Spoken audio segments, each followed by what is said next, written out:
إن الحمد لله نحمده ونستعينه ونستغفره ونعوذ بالله من شرور أنفسنا ومن سيئات أعمالنا من يهده الله فلا مضل له ومن يضلل فلا هادي له وأشهد أن لا إله إلا الله وحده لا شريك له وأشهد أن محمدا عبده ورسوله أما بعد فأعوذ بالله من الشيطان الرجيم بسم الله الرحمن الرحيم ولا تلبسوا الحق بالباطل وتكتموا الحق وانتم تعلمون. آیات قبلی الله تبارک و تعالی نواقض ایمانه. وقتی کسی تسلیم کنه ایمانه و بعد از کاری را انجام میده که اون ایمانش میده میکنه، ایمانش از بین میبره، او را الله تبارک و تعالی ذکر کرده بود. در رأس تمام اموری که سبب نقض ایمان میشه و بدبختی جامعه میشه، کتمان یا نعوذ بالله دین وسیله کسب دنیا جور کردن از طرف علما می باشه. قرآن کریم یکی از موضوعات خیلی مهمی را که برای ما آشکارا می سازه موضوعی نمیست که علما در جامعه چقدر رول داره و یا چقدر رول داره به اینکه ملت واحد بگردانه، حقایق روشن بسازه که مردم پیروی از دین بکنه. علمای یهود سبب بدبختی تمام جامعهشان شده بود. چرا که وا آیاتهای الله تبارک و تعالی یا کتمان میکردن یا تلبیس میکردن و یا ذریعه آمدن دنیا جور کرده بودن. در موضوع آیت سابقه ما موضوع اجرت گرفتن بالای احکام الله تبارک و تعالی چه قسم است؟ اول صورتایی که علمای بنی اسرائیل مرتکب از شده بود و کدام صورتها بود؟ علمای بنی اسرائیل در مقابل آیات الله تبارک و تعالی صورتهای مختلفه برای برگزیدن مادیات دنیا اختیار کرده بودند. اول صورتشی بود که حکم الله تبارک و تعالی را دو تقسیم کرده بودند. برای کلانا و مردمایی که پولدار و سرمایه‌دار بود یک قسم حکم بیان میکردند و برای غریب و طبقه‌ای که و توانمندی زیاد نداشت احکام الله را قسم دیگری بیان میکرد، واضح میکرد. یک رای اینمی بود. دوم صورت اختیار کردن مادیات دنیا در مقابل احکام الله تبارک و تعالی بود که در کتابایشان اوصاف پیغمبر علیه السلام و او صفاتایی که واقعا پیغمبر توسط از او شناخته شد و مردم تابعداریش بکنه او را گرفتن، تغییر دادن، تحریف کردن. این دوم صورت بود. سوم صورت گرفتن در مقابل آیاتها آن چیزی که مسئولیت داشتن که برای جامعه پیش بکنه او را با وصفی که سرشان حرام بود که چیزی در مقابلش بگیره و در مقابلش اجرت اختیار کردن، پول و پیسه گرفتن و مکلف بودن که احکام الله را بیان کنه و چیزی را از مردم نگیره، به این خاطر که سهم برشان تعیین شده بود از نگاه شریعت، مثل که در شریعت پیغمبر علیه السلام از مال غنیمت و خمس برای او کسایی که قاضیا بودن یا حکام وقت بودن یا امیرا بودن از بیت المال برشان به اندازه کفایتشان رزق داده میشد تا و فارغ باشن خدمت دین بکنه و تمام کفایت و رزقشان از بیت المال گرفته شود. این بسیار یک نظام خیلی برجسته است. با تاسف که در اواخر این نظام از بین رفت، به خاطر که اگر از این نظام تعالی را جاری می بود هیچ عالم حق پرت نمی کرد، همیشه محتاج عوام نمی بود، بلکه امو مسئله کفاف رزقش از طریق بیت المال میشد، آن چیزی که حقایق بود روشن میکرد. اما پسانا بیت المال از بین رفت، تمام امرار معاش ائمه مساجد و خطبا و علما به مردم عوام واگذار شد. از امو خاطر است که ملاها لحاظ عوام خیلی زیاد میکنه. خب میبینه که این امر حرام است اما این نمیگه حرام است، به خاطر که اونجا میبینه که مقتدی از این کار کرده رایسته، از او خاطر حرام گفتنی از او سرش بند میشه. امروز که هر قدر بدبختی را میبینی به می خاطر است. علمای ما در سر منبر حق بیان کردن نمیتونه، علتش است که میفهمه یا است که مقتدی از ما واگذار میشه در مسجد دیگه میره و قطمه کمک میکنه، کمک خدا بند میکنه، یا است که خیلی رول داره در این مسجد، شاید سبب کشیدن از مسجد برای ما شوه. این نمیست که حقایق همونطور پنهان باقی مانده. اما عمر رضی الله عنه در مجمع صحابه میگه که شما میفهمی که آیاتها در مورد کیسته؟ این مردم خو سابق تیر شده، آیاتها در مورد ما و شماست. یعنی الله تبارک و تعالی ما را آگاه میسازه با بیان داستانهای بنی اسرائیل که سبب خرابی او ملت و جماعت شده امو داستان ها را الله برای ما بیان میکنه که ما دونمو قسم نعوذ بالله مرض گرفتار نشویم. علمای ما کتمان حق نکنه و شریعت ذریعه برای کسب دنیا جور نکنه. چرا اگر این معامله شروع شد باز دین از بین میره، به خاطر که برای رهبری سالم مردم عوام همین علماست که مسائل بیان میکنه، مردم میدانه که حق کدام است.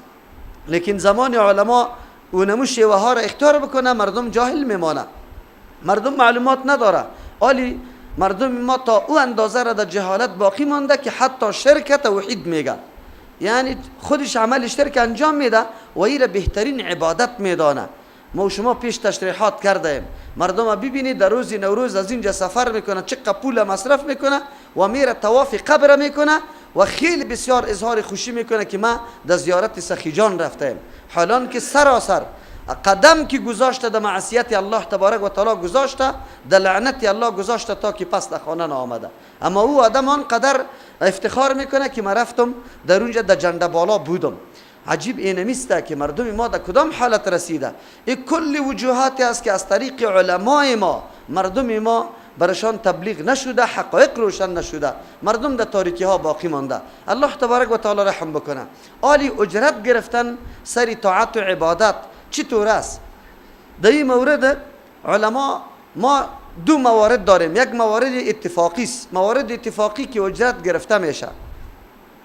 اجرت سری در کدام صورت گرفته میشه و در کدام صورت گرفته نمیشه، کدام صورت حلال است و کدام صورت حرام است. اما صورت های اتفاقی کدام است؟ اجرت گرفتن در مقابل دم، کسی مریض باشه یا کسی او را دم میکنه و در مقابلش چیزی پول میگیره، این اجرت به اتفاق علما جایز است.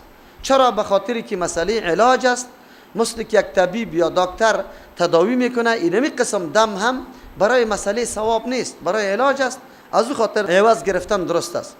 و حدیثی که ابی سعید خدری رضی الله عنه پیشام گفته بودیم، در سفر روان بودن و اونجا در یک قریه رسیدن، از وا طلب طعامی گپا کردن و مساعدت نکرد، لیکن کلان قوم توسط ماریا گشتم گزیده شد. دویده آمدن که در بین شما کسی دم کننده هست یا نه؟ بازیا گفتن هست، خب به شرطی که ما عوض از شما میگیریم. چون مردم مالدار بود، یک رمه مال شرط گذاشتن، بعد از او را دم کردن، خب شد و رمه مال گرفتن. پیغمبر علیه السلام عمل صحابه کرام تایید کرد و این را نفی نکرد. از او خاطر کل علما قائل به است که در مقابل دم گرفتن اجرت بالکل درست است، یعنی چرا که مسئله علاج است، هیچ کدام پروایی نداره. دوم، اجرت گرفتن او عملی که بالای مسلمان معین نباشه، غیر مسلمان هم او عمل انجام داده میتونه. اجرت گرفتن در او عمل هم برای مسلمان درست است. مسجد جور کردن، مسافرخانه جور کردن، مدرسه جور کردن، این کاری مسلمان و کافر است. یک کافر هم میتونه یک مسجد اجاره بگیره، انجینریش و عمارتش او در عهده خود بگیره، در سر برسانه. این عملی است که کافر هم انجام داده میتونه، مسلمان هم. دیدمی طور اعمال اگر مسلمان اجرت میگیره برش جایز است. یک آدم تیکه میگیره جور کردن مسجد، اعمار مسجد، بالکل اجرت در مقابل از درست است. چرا؟ عملی است که این را هم مسلمان انجام داده میتونه و هم کافر انجام داده میتونه. دو مورد.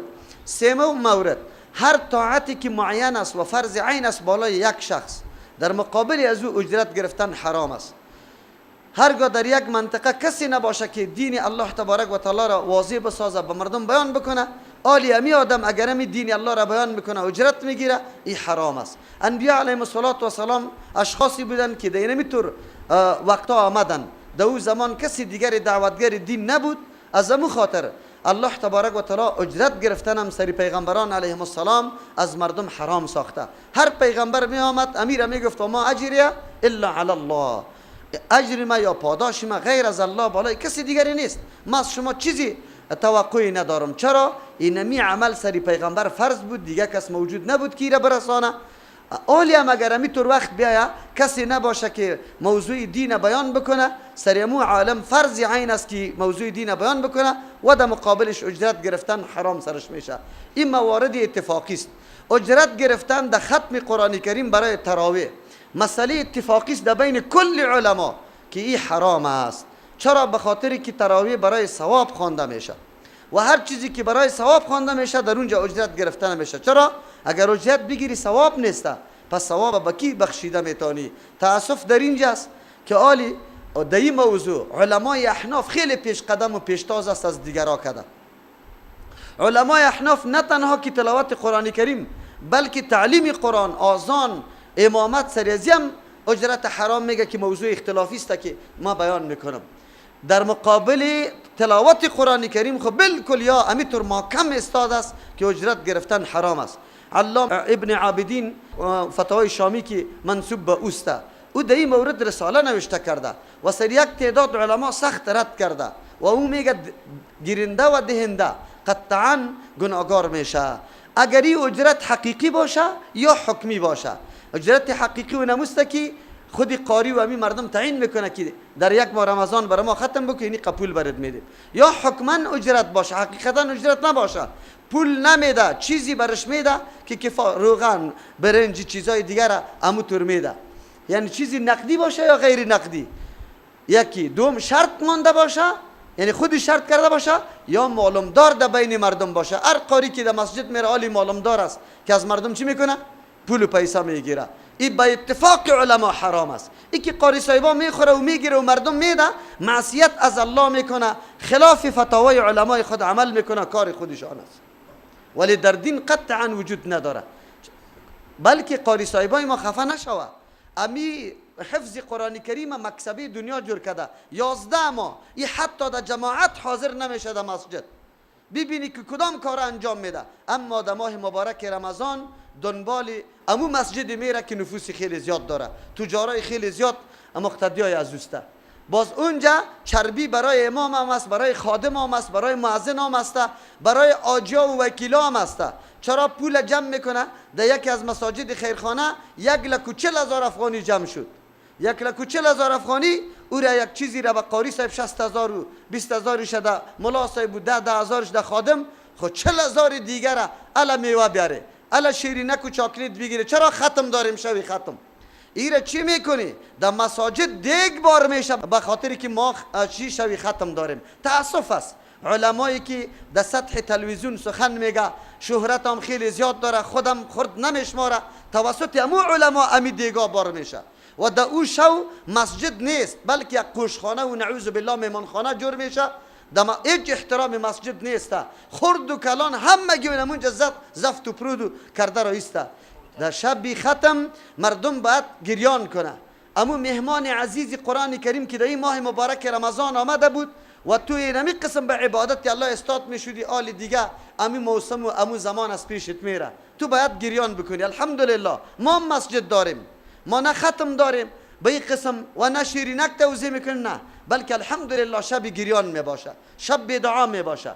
و شما دیده از عربا که در خیلی مالدار نخواد هیچ کسی هم پیدا شوه، ولی شما در شبای ختم یک چیزی رمضان نمیبینی که کسی توزیع بکنه.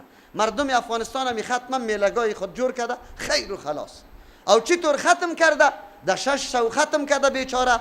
او چیزی قاری صاحب همی طور گفته که هیچ پرسان نکو. ما بار بار گفتیم که نغمه و منگل امو بیت خود وزنش خراب نمیکنه. امو یک قربانه که میگه امو صدای خود خوب دراز میکنه، لیکن قاری صاحبای ما هیچ رعایت مد و شده نمیکنه، بلکه چیزی که در زبان میاد بربرک واره میخونه. عجیب است. نکنی توهین کتاب الله را نکنی، نکنی توهین مسجد الله را نکنی، نکنی توهین نماز الله را نکنی. نماز عبادت است. در عبادت به انسان عاجزی پیدا میشه، انکسار پیدا میشه، خشوع پیدا میشه، رابطت با الله قوی میشه. نکنی ای را هم نعوذ بالله ملعبه و بازیچه جور نکنی.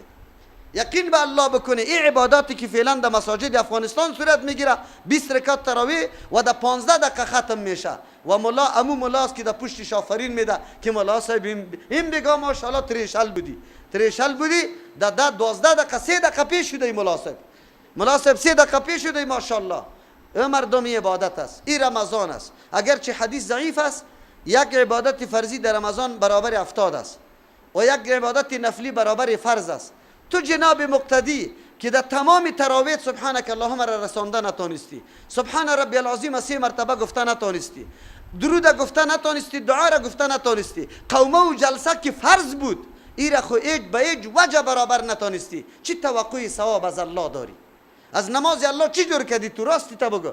ای کاش که شما میدانستی گپ در سر 8 رکات و 20 رکات جنجالا میخیزه. صحابه کرام 8 هم خوانده، 20 هم خوانده، 36 هم خوانده، 42 هم خوانده، هر کدامشان. خو لیکن دمی زمان عمر رضی الله عنه آنقدر تراویح طولانی میشد که صحابه کرام میگه ما تکیه سری عصا چوبا میکردیم، دیگه توان استاده شدن نداشتیم. به این اندازه طولانی میکرد. صحابه کرام معمولشان بود، بعضیشان در 3 حصه شب 2 حصه شب مکمل در عبادت و تلاوت قیام تیر میکرد، بعضیشان نصف شب در عبادت تیر میکرد، بعضیشان 1 حصه شب، ثلث شب. ما 6 حصه شب هم در عبادت تیر نمیکنیم، 6، بلکه در مساجد ما 10 حصه شب هم در 20 رکعت تراویح تیر نمیشه. تو کدام پیروی؟ ما انا علیه و اصحابی میگی. پیغمبر علیه السلام که میگه که یک فرقه نجات پیدا میکنه، در کدام شکش تو داخل هستی؟ تو را به الله قسم و جناب عالم تو در اون مسجد هستی، با مقتدی چرا توصیه نمیکنی؟ چرا مردم نمیفهمینی که قومه و جلسه اگر آرامش در قومه پس از رکوع که استاد میشیره قومه میگه، اینجا خود قومه هم از نگاه حدیث فرض است. اگر چی در مذهبا میگه سنت است، نیست سنت. پیغمبر در عمر خود 1 مرتبه ترک نکرده، 1 مرتبه هم امر کرده. صحابی را 3 مرتبه سرش نماز پس اعاده کرده که برو نمازی تا اثر بخوان. 3 مرتبه صحابی را نگذاشته. چرا؟ قومه و جلسه خود درست نمیکرد. و او حدیث مشهور به مسیء الصلاه است. او برادرم تو حدیث پیغمبر را بخوان، امی عبادت است؟ نیست عبادت. لیکن قاری صاحبا را میاره اول خو اجرت میگیره. هر قاری که اجرت میگیره ثواب نیست برادرها. دو طور ختمه شریک نشوی، هیچ ثواب براتون نیست. برای خود نماز بخوانی، درست نماز بخوانی، با اطمینان نماز بخوانی، با خشوع نماز بخوانی، توجهتون به الله تبارک و تعالی برابر کنی. دوم این آلیا چی کردن؟ باز دیگه حیله بازی در دین شروع شده. الله رحم بکنه. چی میگه؟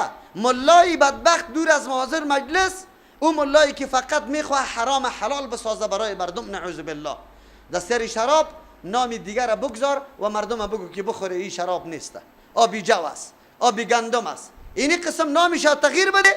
پیغمبر خبر داده بود که در امت ما اینطور مردم پیدا میشه. روزی پیدا میشه، این روزی میایه که مردم شراب به نام دیگره چی میکنه؟ مینوشه، نعوذ بالله. امروز ملا صاحب میگه ما به قاری صاحب اجرت نمیدیم، چی میکنیم؟ ما در مقابل در نماز فرض پیش میکنه شه، میگه ما در مقابل نماز فرض ایره اینی قدر پول میدیم. تو را به الله قسم او آجی صاحب، او ملا صاحب، امی قاری صاحب دیگر روز بیار و در مقابلی امی نماز دادن خفتنش 4 امی پول بده، کلی پول هم نده میدی؟ تو ملای خدا که 5 وقت نماز میخوان با جماعت برات میده، 5 وقت جماعت برات میده، چند روپه میدی معاش؟ 3000 میدی، 10000 میدی، 10000 برش بده. خو در 1 ماه 1 نماز خفتن فرضه که قاری صاحب داده 50000 میدی. تو با کی فریب کاری میکنی؟ الله تو را نمیبینه؟ از قلب داغان نیست؟ این دین است؟ شما بگوی این ایمان است؟ خود فریب دادن. دیگه چی میگه؟ ما در مقابل اینمی وقتی که قاری صاحب بیجا میده، ما در مقابل وقتش میدیم. بسیار خوب، در مقابل وقتش میدی. من می قاری صاحب غیر از رمضان دیگه وقتم هم میجا روان میکنم، شما در مقابل وقتش 3 امی پولی که فعلا بدی در وقتم بده، میدی برش؟ یکی از شاگردای ما در دوران حکومت طالبا که هر چی کرده بودن که کالا و هر چیز و قاری صاحب نگرفته بود، حال حیات است الحمدلله، بسیار آدم نیک است، عمل کرده بود سری امی گپ. آخر سبا بود که 12-13 نفر سفید آمد، مولوی صاحب تو من نکردی؟ چی را مگفتم؟ بله این حرام است. چی میگی تو؟ ما این قدر سالات دادیم، از تو کده کلان ملا بود. من گفتم بله کلان به نزد عوام کدام ملاست که دبل خید داشته باشه؟ کلان ملا بود و هیچ چیز نگفت. تو حالی پیدا شده؟ باز گفت نه مولوی صاحب، ما خو ایره به خاطر عزتمندی از میدیم. خیلی خوب، قاری صاحب دوست داری؟ گفت بسیار دوست داریم. عزت میکنی؟ گفت بله. من گفتم این سال نه، سال دیگه قاری را براتون روان نمیکنم، خود شما بیاید این مدرسه برای قاری صاحب یک چیزی برای عزتمندیش بیاره. که میاره یا نمیاره؟ دیگه سال خب باز قاری صاحب سلام هم نمیپرته اگر خط میتونه نکرده بود. عجیب گپ است. خدا فریب نده. دین الله تبارک و تعالی احکامش واضح است. حیله بازی در دین جور نکنه. حیله بازی کار یهود بود. اینا پشت سر در اینجا مکمل مسائل حیله بازی یهود بر ما پیش میشه. شما امت پیغمبر و صلی الله علیه و سلم است. لیلها که نهارها. شب این شریعت به مثل کی است؟ روزوار روشن است. در این تاریکی و تعمیه وجود نداره، هر چیز واضح است. بیایی که سرش عمل بکنیم نکنیم. اگر کسی واقعا قاری صاحب امو نعمتی که الله برش ارزانی کرده، الله برش احسان کرده، اینیال شکرش میکشه که الحمدلله در رمضان برای مردم به اطمینان کامل تلاوت قرآن میکنه. ما قاری داریم، الحمدلله قاری صاحبا داریم. ما یعنی پنجم ششم سال است ما تراویح میخوانیم، یک 16 پولی کسی برش نمیده. خود قاری صاحبا آنقدر جدی هستند که یک 16 پولی هم از کسی نمیگیره. و اگر بفهمه که ما برای ازیا پول میدیم، یک روزم برای ما تلاوت نمیکنه. درست تلاوت بکنی، عبادت الله شود. ما باید بدانیم اجرت گرفتن سری تراویح حرام است، حرام است، حرام است، خصوصا در مذهب حنفی. مذهب حنفی در این مورد ما کم دلایل اینمی آیت میگه ولا تشتروا بیاات ثمنا قلیلا.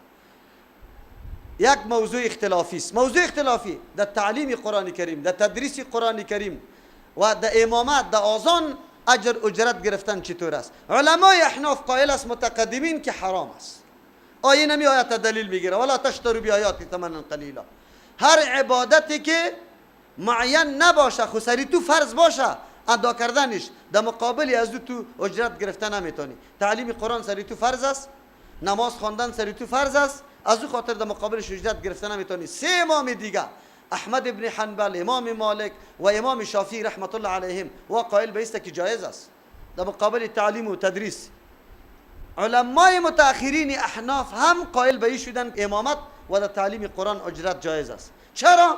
در تعلیم قرآن اجرت به خاطر جایز کردن که اگر ما در تعلیم قرآن اجرت جایز نکنیم، یک عالمی که تعلیم قرآن میده آلی اجرت هم نمیگیره و کل عمر خود در تعلیم تیر میکنه. امرار معاش از کجا کنه؟ بیت المال وجود نداره که برای امرار معاش چیزی بده. آلی مجبور است که آدم بره پشت کار غریبی. اگر پشت کار غریبی بره، تعلیم قرآن باقی میمانه و فریضه بزرگ الله تبارک و تعالی معطل باقی میمانه. از او خاطر جایز است. آلی بعد از او یک تعداد فقها خطا شده، در مقابل قرائت قرآن گفته که اجرت جایز است. امی علامه ابن عابدین سریونمو علما، خصوصا سری شرح مختصر القدری که جوهره نیری است، او اینمی قول نقل کرده. بعد از او دیگه علما همو قول بی تأمل و تفکر نقل کرده رویسته. سخت سری از زیارت میکنه، میگه یا دنبال روا بدون تحقیق قول تحقیق نمیکنه، قول نقل کرده رویسته، در حالی که در مقابل قرائت قطعا اجرت گرفتن ناجایز است. با دلایل ثابت میکنه. ولی امروز کجاست؟ همین مذهب کجاست؟ مردم میگه شما مذهب بد میگی، ما میگیم نه، ما از مذهب دفاع میکنیم. هر مذهبی که حق است ما از پیشش دفاع میکنیم. شما گرفتی مذهب بدنام کرده، مذهب خود حتی یاد نداره که مذهب ما کدام است و چه گپایی در اون مورد است. شما ببینید کتابا را، فتاوای شامی را ببینید، شرح فقه عقیدت و تحویه را ببینید که اجرت سری قرآن کریم گرفتن چطور است، جایز است یا نیست. لیکن امروز مردم حیله ها جور میکنه امی مردم برای گرفتن. چرا؟ ما ولا قاری صاحب ما همونطور عزت مندیش میکنیم. خیلی خوب، دیگر روزا عزت مندیش بکن، خود نمیکنی. منظوری تو است که ما سر دین عمل نمیکنیم. خلاص او را چی میکنی؟ آلی خو ماشاءالله ملاهای پیدا شده، ده 8 بجم شما باور به الله بکنی آذان همه شنیده. ده 8 بجه حالان که وقت داخل میشه این ده چند؟ ده 8 و 40 دقیقه ده ای روز، ده 8 و 40 وقت داخل میشه از خفتن، مردم ده 8 آذان میگه. بگوید دیگه همین دین تابع مردم است یا مردم تابع دین؟ کدام رقم است؟ شما بگید. مردم تابع دین باشه، دین چه مناسب چی بگه؟ والا ریش سفیدا قبول نداره، این دین ریش سفیداست، به میل ریش سفیداست. یکی. دوم مسئله، شما شامی غیر رمضانی از یارم ببینی 15 دقیقه فرق میکنه، 15 یقین بکنی آذان نمیگه. خب که رمضان شوه از تو که پیش و آذان نمیگه. او چرا اوطور میکنه؟ همینجا نشسته میباشه، ریش سفید برش میگه مناسب شام نشده او بخیز خیر است، همین روز یک دقیقه پیشتر بگو، چی پروا داره؟ این گپا را برش میگه. خب ملا صاحب چی میگه؟ اینطور نمیگه که این مسئله شام است، این دین در اختیاری من است، من تابع دین هستم، دین تابع من است. اینی گپا را کرده رویسته. الله تبارک و تعالی رحم بکنه. این حالات ماست. خب بله، سرنوشت جامعه در دست کیست؟ عالم اگر درست بود حقایق نمیپوشاند، مردم بیدار میکرد، مردم گمراه نمیشن. مردم دین دوست داره، مردم پابند دین است. خب به شرطی که کسی برش بیان کنه. آل دیگه نقض ایمان توسط چی میشه؟ کدام عمل علمای یهود در پیش گرفته بود؟ تلبیس حق و کتمان حق. تلبیس چی را میگه؟ مختلط ساختن حق امرای باطل. حق امرای باطل یک جا کردن. این برای کی؟ دو قسم مردم بود، یکی عوام یکی نیمچه ملا. برای نیمچه ملاها بگوی تلبیس حق میکرد، حقیقت باطل یک جای میکرد. خب برای عوام کتمان حق میکردن، هیچ موضوع را بیان نمیکرد. اینمی علمای یهود بود. اما خردا علمای خردشان که می آمد برشان میگفتن که ما خو خبر شدیم که صفت پیغمبر در تورات ذکر شده. باز میگفت سیکو او صفتی که اونجا ذکر شده در مورد پیغمبری است که در فلان منطقه پیدا میشه، این خود این منطقه است. اینطوری میگه. این را میگه حقیقت باطل یک جا کردن او به عوام هیچ آشکارا نمیکردن. از یک سوال از شما میکنم، کدام ملا صاحب گفته در سر منبره که صدقه فطر حق مسکین است؟ گفته؟ امی قدر گفته که اگر صدقه فطر ندادی روزیتان معلق ده هوا باقی میمانه. خو نمیگه که برای کی بدیم. پیغمبر علیه السلام یک مورد، این زکات واری هم نیست که ده 7 طایفه داده شود. پیغمبر میگه طعمة للمساکین، این خوراک برای کی است؟ مسکین. فقط یک طایفه را ذکر کرده. خو ملا صاحب لیستی دراز جور کرده تمام عمر برات نگفته که اینی حقیقی است. او وقتی از خودش سوال میکنی بگوی بلدینگ داره، موتر داره، زمینای خیلی زیاد داره، تجارتش روان است، واجب الحج هست او زکات سرش فرض است، خواست تو صدقه فطرم گرفته رویست، پست قربانی رم جمع کرده رویست. کتمان حق میکنه یا نمیکنه؟ قرآن بر ما میگه اگر علمای ای امت به اینمی قسم مرض مبتلا شد، امت در بدر است و همونطور حالت آمد، یقینا تلبیس حقم میشه و کتمان حقم. تلبیس حق حالی چطور؟ ولا تلبس الحق، شما مختلط نسازی حق. من دیگه وضاحت ها را ندادم. امام قرطبی رحمت الله علیه در تفسیر خود به خاطر اجرت گرفتن در مقابل طاعت و عبادت یک واقعی خیلی دور و دراز از ابو حازم آورده. قتی سلیمان ابن عبدالملک پاچا بود. ابو حازم تابعی بود. وقتی در مدینه آمد سلیمان ابن عبدالملک میگه اینجا از تابعی ها کسی باقی مانده آنه؟ گفت ابو حازم است. او را طلب کرد، باز بسیار مکالمه طولانی داره، در آخر پول برش میده لیکن او پول قبول نمیکنه. میگه برای کلگی است؟ این در عوض گپای ما دادی یا برای کلگی است؟ اگر برای کلگی است خب باید به کلگی داده شود. اگر نه که عوض گپای ما که ما برای تو نصیحت کردم دادی. باز آیت قرآن است که ولا تشتروا بیااتی ثمنا قلیلا. صاحب معارف القرآن حنفی هم امیر نقل میکنه برای تایید مسلک خود، مذهب خود، کسایی که در مقابل اینمی طاعتا اجر گرفتن و مزد گرفتن قطعا حرام است. بسیار او خیلی مکالمه طولانی است، بسیار گپای زیبا را ابو حازم رحمت الله علیه برای سلیمان گفته. برای آدم معلوم میشه که علما چقدر بی‌نیاز بودن، هیچ ترس و هراس حتی از پاچا نداشتن. حقایق همینطور واضح برشان بیان میکرد.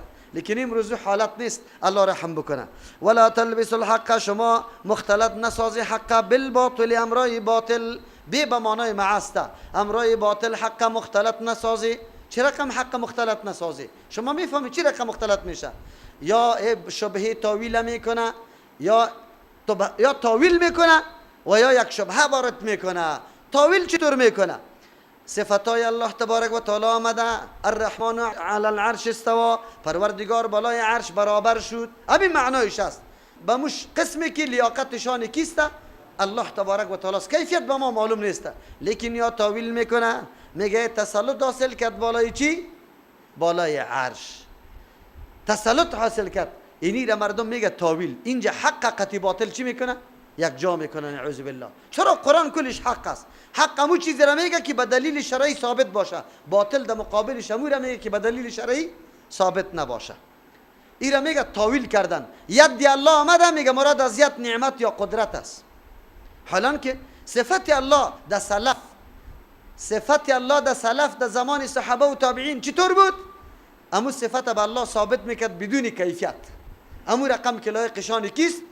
ما نمیفهمیم، نه مشابه میسازیم، نه معطل میسازیم، نه تاویل میکنیم. چرا؟ این کارهای معتزله و جهمیه و قدریه فرقه هایی بودن که دمو زمان بود همین کارا را میکرد. سلف این کارا را نمیکرد. امروز هم که کسی خود سلفی میگه، مفهومی از این است که ما دین خدا به مو مفهومی میشناسیم که سلف شناخته. ما دین خدا پیروی به مو طرز و طریقه میکنیم که سلف همو طرز و طریقه را اختیار کرده. از خود در اینجا چیزی را اضافه و زیاد و کم نمیسازیم، از خود تعبیرات نمیکنیم، تفسیرات نمیکنیم. سلف هم میبینیم که نمی دین مفهومش چی رقم گرفته، امو رقم سرش عمل میکنیم. اینی طور مردم از سلفی میگه. سلفی کدام تنظیم نیسته. سلفی کسی که عمل به طریق سلف میکنه. ما در مورد صفات الله به طریق سلف قائل هستیم، عقیده داریم. طریق سلف چی است در مورد صفات الله؟ هر صفتی که به الله ثابت است بگوی کیفیتش به ما معلوم نیست، تاویل معمیل دیش نمیکنیم، تشبیه نمیکنیم، تعطیل نمیکنیم، تکییف یعنی کیفیتش بیان نمیکنیم، به الله میسپاریم. امو رقم که لایق شان الله است. اینی سلف اینی رقم عقیده داشتن، ما می رقم عقیده داریم. از او خاطر وقتی الرحمن میگیم علی العرش استوا، الله سر عرش برابر شد، امو رقم که لایق شان کیست؟ الله. کیفیتش بر ما معلوم نیست. همین صفت به الله ثابت است، ید به الله ثابت است، وجه به الله ثابت است، بس دیگه ما ثابت میکنیم، خب کیفیتش نمیفهمیم. اینی را عقیده به مثل عقیده کیست؟ سلف است. از او خاطر تو که عقیده را پیدا کنی، برای تو سلفی گفته میشه. یعنی تو به طرز و طریقه سلف عقیده داری، عمل اگه به طرز و طریقه سلف کردی، از او خاطر تو را سلفی میگه. اینجا بعضی مردم میگیره حق امرای باطل یک جای مختلط میسازه، ایرا میگه تاویل کردن باطل است، نعوذ بالله، که حق و باطل با هم یک جا میشه. گویی به سبب شبهه می باشه. شبهه زمانی که تو میگی تو مولوی صاحب علی دعا پس از نماز به هیئت اجتماعی چی برات میگه؟ دعا الله نگفته ادعونی استجب لکم؟ از ما طلب دعا بکنی که ما اجابت بکنم. باز چی میگه؟ علی ملاسته نیمچه ملا برش میگه که اون ملاسته واخو میگه که در اینجا پیغمبر نکرده. میگه خب پیغمبر خو نکرده، من نکرده. اینی را میگه شبهه. شبهه را فهمیده؟ این نیمچه ملا را ملاهای بزرگی نمیطور فریب میده. چی برش میگه؟ او خو اعتراض میکنه نیمچه ملا خو یک کمی دلیل یاد داره، برش میگه که این مردم میگه که پیغمبر علیه السلام دعا را نکرده. او مناسب اگر ما بکنیم بدعت میشه.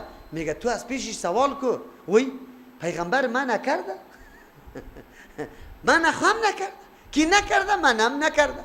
خیلی خوب، پس هر عملی که پیغمبر نه کرده و منم نکرده ما باید بخوانیم. ما را من نکرده پیغمبر علیه السلام که شما در جای اتحیات و الحمدلله را نخوانید، من نکرده ما را. خیر ما خوب است الحمدلله را در جای کی بخوانیم؟ اتحیات میخوانیم. من نکرده، خلاص باید بکنیم. عجیب است هر عمل اگر اینطور بگیریم. خیر بدعت چی را میگه؟ سعی کنی ایره شبهه میاره سری از وا و مردمان بیچاره نمیفهمه، بازی نمیره محکم میگیره. اینی را میگه تلبیس یا گډوډی آوردن حق امرای کی باطل. میلاد چرا؟ میلاد چطور نشوه؟ حالی سیرت رسول الله بیان کردن گناه داره چی؟ ها؟ ایره میگه تلبیس. ایره چی میگه؟ تلبیس می حقیقتی باطل گډوډ میسازه. ما خو من نکردیم، ما خو من نکردیم بیان کردن سیرت. ما من کردیم که جشن تو ایجاد میکنی من حیث یک جز دین و نو پیدا کردی، نبود تو پیدا کردی. منظوری مانه با مردم چی میگه؟ دیگه رقم چی رقم تلبیس میکنه. وقتی که تو منع میکنی که 3-4 جمعه 40 سال پیرگی نیسته، ملا سبر چی میگه؟ او برادر خیرات امی مرده نیست. امی مرده در روز اول مثل که در دریا غرق است، هر طرف دست میپرته، هر طرف دست میپرته. اوی منع میکنه. خود تو خودت بگو، تو که گپ یازی را بشنوی بس دیگه میگی که والا راست میگه، مرده خو نو وفات کرده، بسیار ضرورت داره. ما خیرات ما نکردیم. خو او به ذهن تو میده که تو را معرفی میکنه که تو خیرات ما نکردی. تو چی کردی؟ حالا که تو بدعت ما نکردی، رسم چی نکرده با نکرده بودی؟ رواجه. وگرنه تو خو گفته بودی که دمی روز اولم میتونی با مستحق بدی یک چیزه. سری تو من نیست. خو اینی که میمانی جور میکنی، باز از قبرستان مردم یکیش هم نمیمانی، اینجا خب مکلف پلو برش میدی. ما ای را منع کردیم که در دین نیسته. خو او تلبیس میاره. او چی رقم تلبیس میاره؟ عالمی خیرات بد چیز است؟ یک فقیر که بخوره ای بد است؟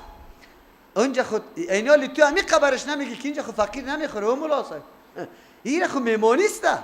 اونجا مردم دور داده رو است. اینی را میگه تلبیس. و تکتم الحق، اصلش ولا تکتم الحق، حق نپوشانی، بالای مردم حق میپوشانه، نمیکنه، بیان نمیکنه، عوام بیچاره همی رقم باقی مانده میباشه، هیچ موضوع برش معلوم نمیباشه، بس دیگه بیچاره اینمی رقم روان است، در مسجد میایه میبرایه.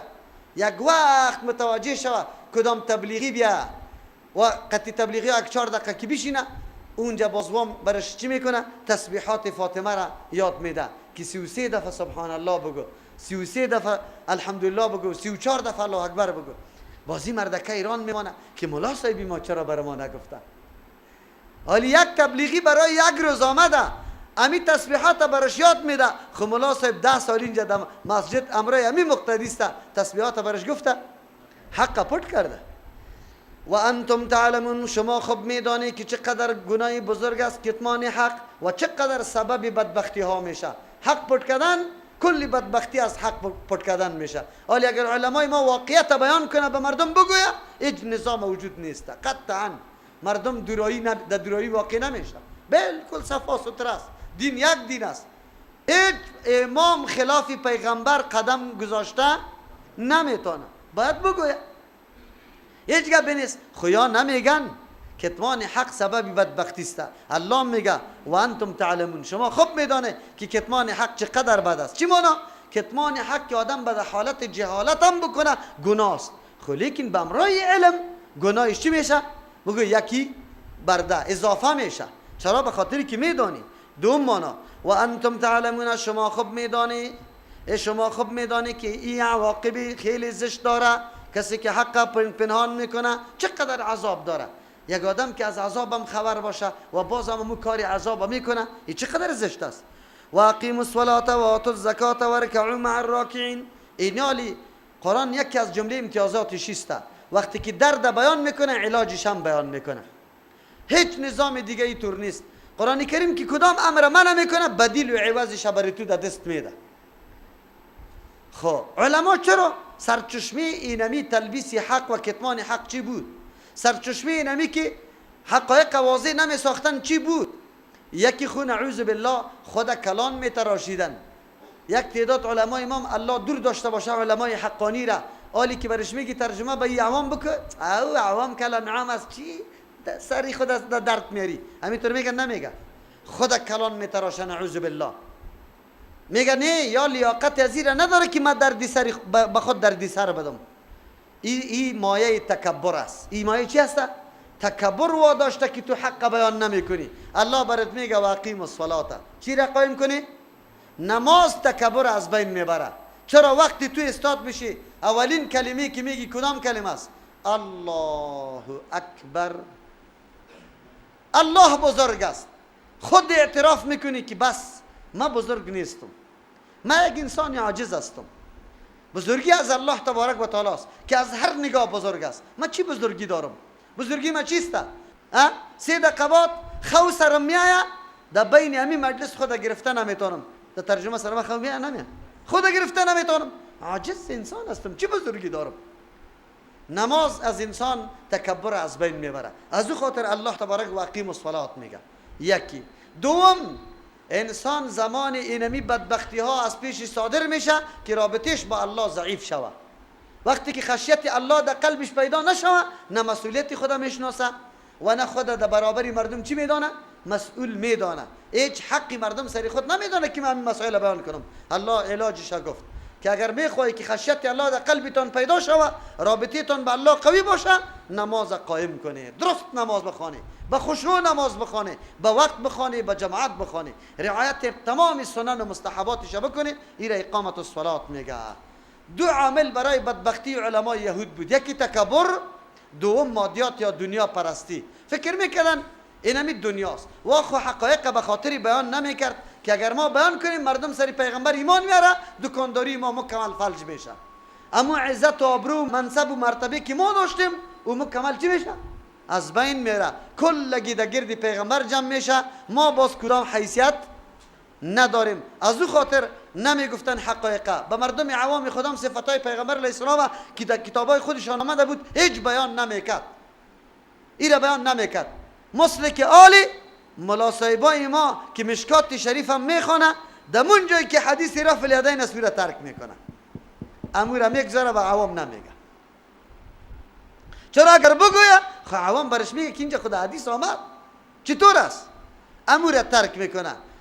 الله تبارک و تعالی رحم بکنه. شما باور به الله بکنی، عجیب است.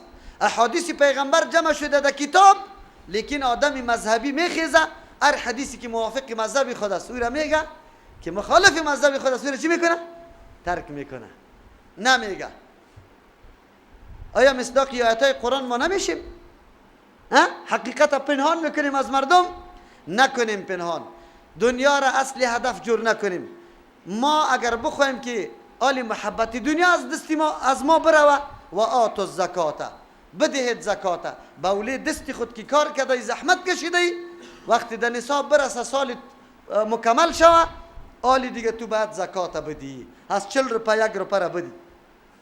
طلا که در 20 مسقال برسه نصاب پوره است. سال سرش تیر شد، در حساب گرام امروزی ما 85 گرم طلا اگر کسی داشته باشه و سال سرش تیر باشه، خدا کنه پول باشه، پیسه باشه، زیورات باشه، اگر کاسه و اسباب باشه، هر رقم که باشه طلا، نقره اگر در 200 درهم رسید که 495 گرم جور میشه و 52.5 توله میشه، تقریبا قیمتش در امروز در 30,000 افغانی یا زیادتر و کمتر باشه، شما در بازار بی کنید. اگر 1 سال سرینمی نقره تیر شد، بس تو صاحب نصاب هستی، تو باید زکات بدی. از 40 حصه 1 حصه بدی. در هر چیز از 40 حصه، اگر طلاست، اگر نقره است، اگر مالای دیگه است که برای تجارت باشه، زکات فرض است، تو باید بدی. هر چیزی که برای تجارت باشه، برای تجارت باشه زکات داشت نیست. موتری که سرش کار میکنی، اسباب کارخانه داری، مطبعه داری، دکان داری، خانه داری به کرا دادی، دو زکات نیست. دو چیز زکات است که برای تجارت باشه، غیر از طلا و نقره. یکی حیوانات است، نصاب حیوانات به خود معلوم است. 5 شتر و 40 دانه گوسفند و 30 دانه گو اگر کسی داشته باشه، سال سر تیر شوه، اکثر سال در صحرا بچره، دو زکات میشه. هر کدامشان برای خود مقدار داره. مردم ما و شما حالی قدر نداره، لیکن در طلا و نقره و پول و پیسه که داریم، حالی احتیاط در نصاب نقره است. هر کسی که 30,000 افغانی مثلا برابر نصاب نقره پول داشته باشه، زکات دیگه کسی گرفته نمیتونه. خودش هم سرش زکات است، باید سال سرش تیر شده، باید زکات خدا بده. در زکات دادن محبت دنیا از قلب تو دور شد. چرا؟ به اولید دست خود پیدا کرده ای، آلی به فقیر میدی. تو معلوم شد که دنیا را در دل خود بسته نکرده ای، بلکه حق الله را شناخته ای. این عاملی است که انسان وادار به این میسازه که مادیات پرست نشود. ورکعوا مع الراکعین، رکوع بکنی امرای رکوع کننده. دو ترجمه است. ورکعوا انقیاد بکنی، تابعداری بکنی امرای کسایی که تابعدار است، یعنی نظام الله را مکمل تابعداری بکنی. کسایی که از نظام الله پیروی میکنه، اگر خرد است اگر کلان است، هر امر الله را سری خود عملی میکنه. نمیکنه که یکی را عملی کنه دیگر را نه. منافع شخصی خود دیده احکام الله را عملی کنه، اگر منافع شخصی در خطر شد احکام الله را بپوشانه. نعوذ بالله، این کار باید نشود. بلکه مسلم مردم دیگه واره که منقاد و تابعدار الله هست، از احکام الله سمو رقم باید عمل بکنه. دوم ترجمه، ورکعوا، رکوع بکنی، رکوع شرعی. خود خم کردن مثل که ما در نماز رکوع میکنیم، مع الراکعین، امرای کسایی که رکوع میکنه. اینجا مراد از رکوع نماز است. ذکر رکوع را به خاطر کرده که جزء اهم بوده. یا یهود رکوع نمی کردن، لیکن این قول ضعیف است. چرا که مریم رضی الله عنها را الله امر به رکوع کرده، معلوم شد که اونجا رکوع موجود بوده. یا است که در اینجا مراد هماهنگ شدن و موافق شدن است. خدا کلان نتراش، خدا برتر معرفی نکو. تو اینجا طبقات پیدا نکو که یکی خیلی بالا دست باشه دیگه پایین دست باشه، یکی قانون الله را عملی کنه دیگهش نکنه. نه، قطعی کلی مردم یکسان موافقه بکن. اگر مردم رکوع میکنه تو رکوع بکن، اگر سجده میکنه تو سجده بکن. اینجا مراد از رکوع شرعی است، باز مراد از پیش نماز جماعت شد. از این خاطر بعضی علما مفسرین از همین آیت استدلال میکنه که نماز جماعت فرض است، و نظر به احادیث قول محقق از علمای محققین هم است که جماعت فرض خارجی است. اگر کسی بدون عذر در جماعت نمیره، اگرچه نمازش میشه، زمش ساقط میشه از زمش نماز، لیکن برابری ترک یک فرض گناهگار شده. از او خاطر بی عذر نماز بی جماعت خواندن، انسان مرتکب یک مثل که یک فرض ترک کرده، امو قدر گناهگار میشی. چرا؟ احادیث خیلی قوی در مورد این موضوع آمده. پیغمبر میگه دلم میخواه که کسی را بگم که جماعت قائم کنه و ما برم یک چند جوان گرفته، کسی که در نماز حاضر نشده خانه شانه سرشان بسوزانم. سوختاندن خانه در امر فرض میشه، در امر سنت، در امر فرض میشه، امری که خیلی اهمیت داره میشه، نه که بی اهمیت باشه. از همون خاطر علمای محققین میگه جماعت فرض است. خب فرض خارجی است. فرضات دو قسم است، یکی فرض داخلی است که به ترکش نماز از سر نمیشه، یکی فرض خارجی است که به ترکش نماز میشه اما انسان گناهگار میشه مثل که یک فرض ترک کرده. چقدر خوب است در نماز شریک شو، امرای مردم یکسان، یک طبقه جور که خدا، طبقات عالی خدا نتراش. اگر ما امی مفکوره را پیدا بکنیم، نماز چقدر درسای عظیم بر ما میده. در یک صف، در یک خط استاد میشیم، پیروی از یک امام میکنیم. در اینجا بگوی نظام طبقاتی وجود نداره، پاچا و یک آدم دیقان در یک صف نماز استاد میشه، کلش بندگی کی را میکنه؟ الله متعال میکنه. نماز ما چی تعلیمات میده؟ روزمره بر ما نماز بر ما درس وحدت میده، نماز بر ما درس مساوات میده، نماز بر ما بگوی چی درس میده؟ که ما محتاج کیستیم؟ یک الله هستیم. نماز بر ما میگه که ما همیشه پابند و زیر فرمان یک پاچا باید باشیم، یک امیر باید باشیم. ما تفرقه و رفاق باید نداشته باشیم. در یک روز و شب 5 مرتبه ما و شما این درس ها را میگیریم، لیکن درس میگیریم؟ نه. نماز است میایم الله اکبر استاد میشیم، نه مفهومش میدانیم، نه هدفش که نماز چی هدف داره که اینجا ما آمدیم. هر رقم که برابر شد، در هر لباسی که برابر شد، مستری ما قطمو کالای چی هسته؟ چی آلوده خود قطی چی میگه مبلین و قطی تیل قطی دیگهش مبلین سوخته میاد فرش مسجد استاد میشه. قسم برش بده، تو را بالله قسم در خانه در میمون خانه داخل میشی؟ ها با می کالا در سری توشکت میشینی؟ مسجد الله قدر بری تو چی معلوم شد؟ نه کالای تا تبدیل کو در مسجد الله بیا. یک تعداد مردم پای پوش پای میکنه، نعوذ بالله بوتاره، بازو خوب عرق قدم میباشه، میایه زمانی که در مسجد نماز میخونه امو بوی پایش دمو حتی در فرش باقی میمانه. نظافت جزی یکی هست ایمان است. در اسلام نظافت آنقدر مهم است که پرسان نکو. یکی از انتقادات زیاد سری لنگی، یک تعداد مردم ما لنگی را عنعنهش است و سنت نمیفهمه که سنت چی است. یک عنعنه است، قومی است. طرف هلمند و قندهار لنگی چیست؟ بگه مثل فرض واریسته. خود چی رقم میپوشه خبر داره؟ اگر در موتر باشه امی لنگی را یک دفعه بالا کنه، کس مرد نیست که در موتر حالی گیر کنه. و برادر دینی طور نیست. دین نظافت امر کرده. در هر معامله ما باید هر چیز رعایت بکنیم. دین ما دین نظافت است. ما دین خود به مردم دیگه چی رقم معرفی کردیم؟ هر کس که در نجاست زندگی میکنه ملنگ است، او قابل قدر است، او را در الله پیش میدانیم. این غلط نظریه است، این گپ غلط است. کسی که اوامر الله را عملی نمیکنه چطور به الله نزدیک میشه؟ عجیب گپ است. ورکعوا مع الراکعین، امرای رکوع کننده رکوع بکنیم. اتامرون الناس بالبر، خطاب متوجه علما. اتامرون الناس، در بین یهود بعضی علما بودن اقاربشان ایمان آورده بودن بالای پیغمبر علیه السلام، وقتی که می آمدن چون علما بودن برشان می گفتن که ما ایمان آوردیم بالای این پیغمبر جدید، می گفتن بسیار خوب کار کردی، یقینا حق گپ است. باز می وقتی پرسان میکردن که شما خیر خودتون چرا؟ میگه والله از ما نمیشه، ما گیر آمدیم. بعضی علما حالی همین طور است، شما را چی میگه؟ میگه والا بسیار حق گپ است که شما میکنه. خب که شما از پیش سوال میکنی تو مولوسه ها؟ والا ما نمیشه، مردم هسته کل مذهبی است، حالی ما نمیتونیم. نکو الله بری تو میگه ای مولوسه، ای مولوسه بری تو میگه اتامرون الناس، یا شما امر میکنید به مردم بالبر، بنیکی، آن چیزی که موافق قرآن و حدیث است شما امر میکنید. و تنسون انفسکم، فراموش کرده نفسای خودتانه. و انتم تتلون الکتاب، در حالی که شما کتاب میخوانید که حق کدام است.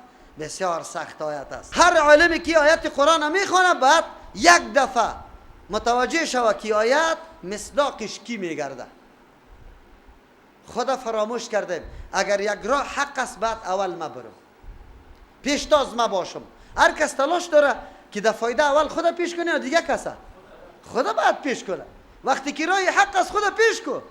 او بعد از او کتابم خوانده که امیتور است. کتابم خوانده. یک مولوی صاحب خفتن قطما میمان بود جر و بحث است رفع الیدین. آخر گفت بله مولوی صاحب حق است خوی طور است که ما خو مردم ندیده که این طور است نمیتونیم. الحمدلله در تهجد که خیست باز رفع الیدین نکرد. ما برش گفتم مولوی صاحب بیگاه اعتراف کردی که حق است آلی خو نه مقتدیت است و ما شیطانی هم نمیکنم که ملا صاحب رفع الیدین. اینجا چرا نکردی؟ میگه والا مرا در سخت جای گرفتی. ما گفتم سیکو ما باید این طور نشویم، ما همیشه تسلیم حق باشیم. تو را بالله قسم امی تو خو کتاب خواندی حدیث خواندی رفع الیدین حدیثش قوی و زیاد است یا ترک رفع الیدین؟ گفت رفع الیدین. ما کل عمر ترک رفع الیدین کردی، امیجا در خانه ما یک دفعه رفع الیدین نکردی. علمای پاکستان استادای خودی ما برای ما چی میگفت؟ رفع الیدین خوب است دمی نفلا خوب بکنی. ما کاش که میگفتم ای عالم کاش که بگویی که مردم حدیث پیغمبر ثابت است همی امر اگرچه در فقه ما گرفته که ترک رفع الیدین، لیکن حدیث رفع الیدین قوی است. ما باید چی بکنیم؟ رفع الیدین بکنیم. چرا بکنیم؟ به خاطر که امام ابو حنیفه رحمت الله چی توصیه کرده بود؟ اذا صح الحديث فهو مذهبی. حدیثی صحیح که ثابت شد امو مذهب ما امو روش ماست. به که عمل سرش بکنیم. یک کسی سر ما انتقاد کرد گفت استادایت کلش مذهبیست حنفیست او تو سیکو. ما گفتم من مذهبیستم، ما خو کدام چیز دیگه نیستم. مذهب تو چی را میگی؟ با کدام راه رفتن نمیگی؟ مذهب راه و روش میگه. ما با کدام راه و روش؟ برای راه و روش پیغمبر روان است مذهب است. آیا تو راه و روش امام ابو حنیفه رحمت الله خلاف پیغمبر میدونی که من برآمده باشم؟ گفت نه. ما فکر نه خود نمیدونی خود راه و روش پیغمبر است من روان هستم. بس بگو دیگه. نه والا استادایت که کدام عمل میکرد تو خلاف یزو میکنی. کدام عمل؟ سعی کو اینجا دعا نکردی؟ در مسجد دعا نمیشه. ما گفتم مفتی صاحب استاد ما بود الله مغفرت کنه میگه او میکرد. ما گفتم بله گله دارم از پیشش. ثابت کنه برای ما به دلیل باز بعد از ما روش استاد خدا بکنم. اگر ثابت نتونه چطور ما روش استاد عملی بکنم؟ تو بگو برام دلیل از کجا میشه؟ نه. اتامرون الناس یا شما امر میکنی به مردم بالبر بنیکی و تنسون انفسکم فراموش کردی نفسای خدا و انتم تتلون الکتاب حال است که شما تلاوت میکنی کتاب خوب میبینی. قسم بده ما خو شما را گفتم که گیر کنیش در تلویزیونا، در تلویزیونا گیر کنیش سوال کنی که میگفت که رفع الیدین در مذهب ما نیست. فرد زنگ برش بزنه بگو در حدیث پیغمبر است یا نه، صحابه کرده یا نه، تابعین کرده یا نه. که بگوید که صحابه کرده تابعین کرده در حدیث پیغمبر است. خو در مذهب ما که نیست خیر ما نکنیم بد است. همینطور باز سوال کنی بگو بد است که در مذهب ما نیست. اگر یک آدمی مذهبی یک مذهب مطابق حدیث پیغمبر عمل بکنه این کاری بد است یا خوب است؟ که ملا صاحب در تلویزیون جام بمانه حالی دیگه نه او طرف رفته میتونه نه این طرف. شما هوشیار شوی نمبرها را بگیری. این را براتون واقعیت میگم ان شاء الله. امی سوالای تلویزیون بسیار موضوعات حل میسازه، بسیار نزاع از بین میره، مردم هوشیار میشه. این را قطع خود داشته باشه. افلا تعقلون یا شما عقل نداره؟ آدم عاقل خو اول فایده را برای خود مناسب میبینه بعد از او برای دیگران چطور شده میتونه که فایده را به خود مناسب نمیبینی به دیگران میبینی. معلوم شد که اگر کسی کار میکنه عقل نداره. چی نداره؟ قرآن میگه عقل نداره. کسی که عقل داره او فایده را اول برای خود انتخاب میکنه. در مورد عالمی که به مردم بیان میکنه و خود عمل نمیکنه وعید خیلی سخت آمده، بسیار سخت آمده. در یک حدیث میاد پیغمبر علیه السلام میفرماید در روز قیامت عالم دور داده میشه مثل که در عرق گو آب میکشه دور میخوره یا در جواز که میگه تیل که میکشه. نعوذ بالله. روده های عالم قطع عالم نمیتور چرخ کده دوره زده رایسته و از بالا مقتدیایش که جنتی است برش آواز میده که فلان عالم. ما خو از جهت گفته های تو در تو مقام و منزلت رسیدیم که از اینکه در بالای عزت مندی دیگه نیسته. تو چرا؟ از همون جا برش آواز میده که من مو کسی بودم که شما را عمل نیک بیان میکردم خودم عمل سرش نمیکردم. در این آیت ترغیب به سوی عمل است. انسان که کدام گپ میزنه باید در عمل امور پیاده بکنه. از همون خاطر است که دعوت عملی اثر خیلی زیاد داره از دعوت چی کرده؟ زبانی کرده. او گویی این معنای آیتی نیست که اگر خودی عمل نمیکنی هیچ مسئله دین به مردم هم بیان نکن. نه، به مردم بیان کن اگر خودی عمل نمیکنی. خو لیکن بد کار است که خودی عمل نمیکنی او به مردم بیان میکنی. امام ابو حنیفه رحمت الله علیه گاهی اوقات میرفت در سر منبر یک گپ میگفت، به خاطر چی میگفت؟ که خودش عمل نکرده بود. گفت به خاطر میگم که آلی خجالت بکشم، وجدانم مرا ملامت کنه که من امی عمل انجام بدم. ترغیبی تهجد بدم، باز بعد از او که من پایین شوم وجدانم برای من میگه که مردم ترغیب دادی به تهجد خودت خو میکنی. از او خاطر به خاطر که من گفت تهجد بعد بخوانم. یقینا انسان باید همونطور باشه. دعوت عملی عالم از دعوت زبانی عالم خیلی رول مهم داره و خیلی مؤثر و تاثیرگذار است. اگر این کار نباشه بسیار سخت حالت است. الله رحم بکنه. واستعینوا بالصبر والصلاه، طلب امداد بکنی به صبر کردن و الصلاه، به نماز. صبر کردن، الله اکبر، چه علاج بزرگی است. هر روز تلفن میشه مولوی صاحب در فلان جای کار میکنم، یعنی طور شبه داره. والا روزگارم نمیچله اگر ایجا نباشم. روزگارم نمیچله اگر ایجا نباشم. راست میگه. خب کدام روزگارش نمیچله؟ روزگاری که ده قسم طعام باشه، روزگاری که بلدنگ کرا گرفته ده $500، روزگاری که موتری چند هزار قطش باشه. صحیح است که اگر اونجا کار نکنی امی رقم روزگاریت نمیچله. خو یکی اگر روزگاری که کفاف شوه او بدونی از او هم میچله نمیچله. خدا فریب میدیم، وجدان خدا فریب میدیم. شما باور به الله تبارک و تعالی بکنی. امروز هیچ کس جاهل نمانده. یک قاعده عمومی ما داریم. ما در خانه خود تصرف میکنم، در خانه خود کلکین میمانم، بلند میسازم دیوالشه. تا که برای ما تصرف در خانه ما جایز است؟ بگوی که ضرر برای همسایه نداشته باشم. ملکیت خودم است، ما درش تصرف میکنم. خب بازم شریعت برای ما میگه کلکینی تا در موقع بان که همسایه دست پیشت ضرر نبید. ملکیت خودت از شخصی. خیر چطور شده میتونه؟ تو چقدر عاقل هستی که در کدام جای کار میکنی راستی تا بگو که به مسلمان ها ضرر میرسه یا نمیرسه. خب واضح بست. امروز کدام طفلم باقی مونده که گه پاره نفهمه؟ بله. خب باز بهانه چی میکنن؟ مولوی صاحب اگر من نکنم یکی دیگه میکنه. اگر من نکنم یکی دیگه میکنه. من مثال برش میدم. این موبایل از کسی اینجا افتاده و من سرش تیر شدم. موبایل از شیخ صاحب است، در اینجا افتاده. ما آمدم. اگر من این فکر بکنم که من موبایل میگیرم، چرا اگر من نگیرم دیگه کس میگیرم؟ خب 2 ساعت بعد شیخ صاحب میاد جای موبایل سعی میکنه، موبایل نیست، رفت خلاص شد. خب اگر من گفتم که نه موبایل من نمیگیرم، من مسئول نیستم، من از نگاه شرع در اینجا مکلف هستم که موبایل اگر بگیرم من باید اعلان کنم، در غیر از اون نمیگیرم. شه دوم نفر آمدم اما مکلفیت خود ادا کرد نمیگیرم. شه سوم آمدم نمیگیرم. شه شیخ صاحب نفر چهارم پس گشته موبایل خود در جای پیدا میکنه یا نمیکنه؟ پیدا میکنه. تو که در کدام دفتر وظیفه اجرا میکنی تو انجام نده، مسئولیت خود مکلفیت خود بدان. دوم که آمد او هم میفهمه که اینجا ضرر برای کی است؟ مسلمان است. او هم نمیکنه، سوم هم نمیکنه، چهارم هم نمیکنه، هیچ کس نمیکنه. تو جناب استی که اول میری در اون مداخله میکنی. دلایل ابلیسی و شیطانی را به خود پیش نکن. تو در پیش الله مکلف هستی. حکایات صحابه کرام مطالعه بکن چه رقم زندگی داشتن، چه قسم زندگی داشتن. یک دفعه بله خو این دنیا تیر شده نیست، زندگی با غیرت بکن. این دنیا تیر شده نیست، نان خشک بخو. یقینا کالای جنده ما تا آلی را در جان یک فقیرم کالای پینه شده را ندیدیم. دیدیم؟ خو مصعب ابن عمیر رضی الله عنه صحابی است که بچه یک آدم خیلی مالدار است او تمام عمر آنقدر نازدانه تیر کرده که کالای با قیمت خیلی بالا می پوشید. خو یک روز پیغمبر صلی الله علیه و سلم مصعب ابن عمیر رضی الله عنه را می بینه که کالایش پینه است.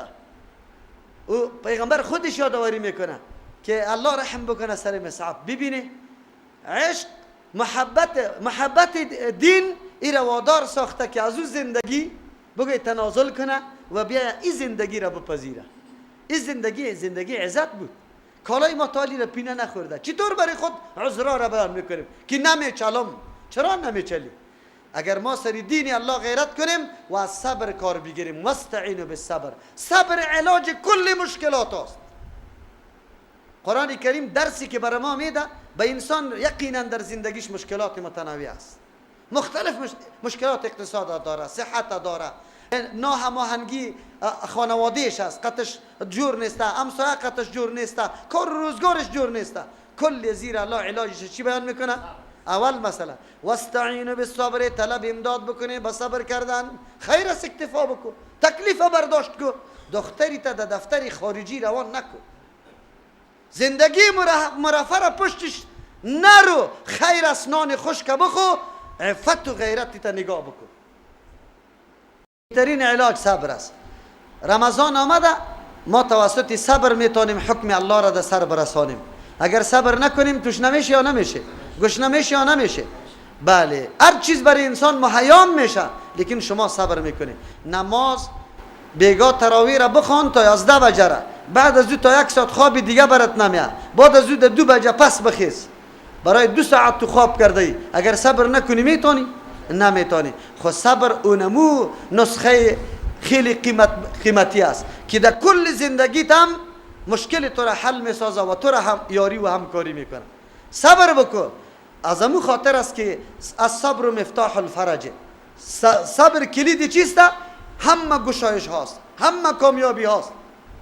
از صبر کار بگی. ما خدا بی غیرت نمی کنیم، بی عفت نمی کنیم، از صبر کار میگیریم. صبر میکنیم، الله همینطور میگه. دوم چیز، آدم خود صبر میکنه، خو لیکن در پالویش عاجزی خدا به الله پیش کردن آمه است.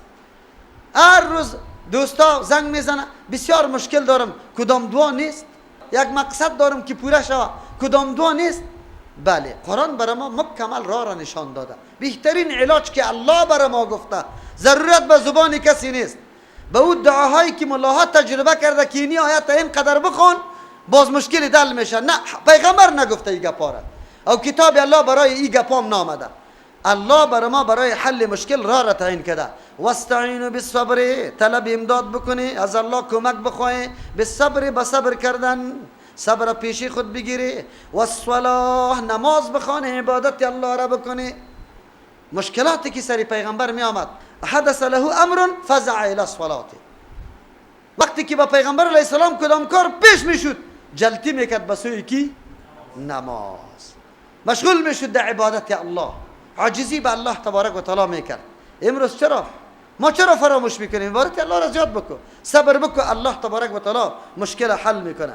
و انها لکبیره، یقینا همین نماز، یک ترجمه، لکبیره خیلی دشوار تمام میشه، بزرگ تمام میشه، الا مگر نیست علی الخاشعین، بالای کسی که خشوع داره در قلب، از الله تبارک و تعالی میترسه. نماز خیلی سخت است. از شیرین خو خستن، در یخی باز رفتن، در برف و باران میری وضو میکنی، بسیار گپی سخت است. در شیرین خوی چاشت که خوب به خو آمستی، آزان میشنوی خستن که 4 دفعه ملاق خود میدی، هیچ دلت نمیشه. خیلی سخت است یا نیست؟ خلی که نیست سخت بالای خاشعین. کسی که خشیت الله در قلبش باشه، خشیت الله را میفهمه، صفت درونی انسان است که آثارش در بیرون هم ظاهر میشه. خشیت از علم پیدا میشه. انما یخشى الله من عباده العلماء.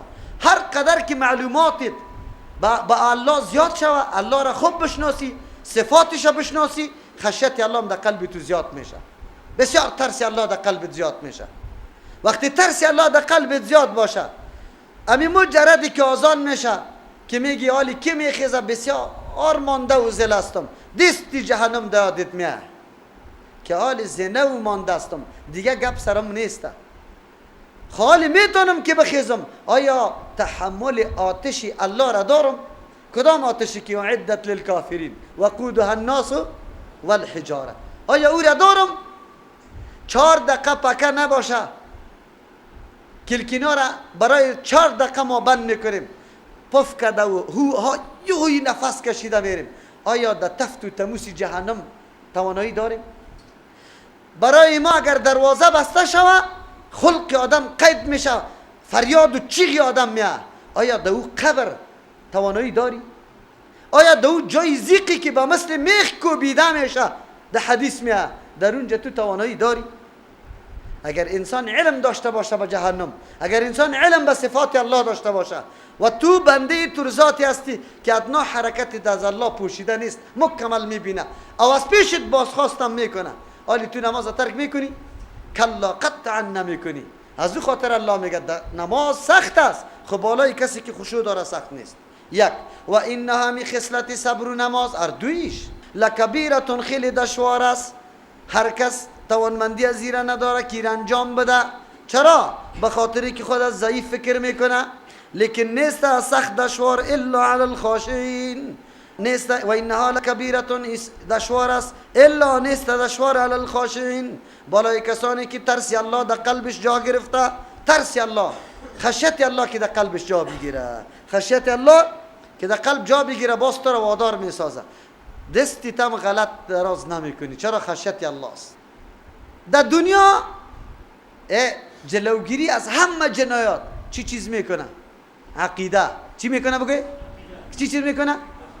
عقیده. او پولیسی است که همیشه قیتوس در هر جای قیتوس ده. کامراهای بیرونی نیست که در جایی که دیده میشی تو را تصویری تا بگیره که باز خود پناه کنی بگوی تصویری تا گرفته نتانه. پولیسی الله همیشه دینمی وجودیت است. تقوا عبارت از اینمی پولیس است، خشیت عبارت از اینمی پولیس است، عقیده عبارت از اینمی پولیس است. اگر جهانیا و افراد جهانیا همین عقیده را داشته باشه، شما بگوی جنگ و جدل است، دزدی است، غصب است، حق تلفی است. ما از همون خاطر میگیم که اصل ضمانت کننده امن جهان کی کرده؟ نظام اسلام که عبارت از عقیده کیست؟ بگوی وحدانیت الله، پذیرفتن نظام الله است. کسی از ما سوال بکنه اسلام چی برنامه داره، چی مفهومی داره، چی فایده داره؟ بس اسلام دینی است که ما را از همه زشتی ها چی میسازه؟ جلوگیری میسازه. بس قلعه محکم است اسلام برای یک انسان که ایرا نمیگذاره که عمل زشت انجام بده. خب به شرطی که اسلام مفهومیشه بگه درست بدانه. الذين يظنون خاشعين، کدام مردم است؟ و مردمایی هستند یظنون که عقیده داره انهم کی مردما ملاقو روبرو شونده هستند ربهم، امرای مالک و متصرفی خود، امرای پروردگارشان. عقیده دارن که ما با امرای الله روبرو میشیم.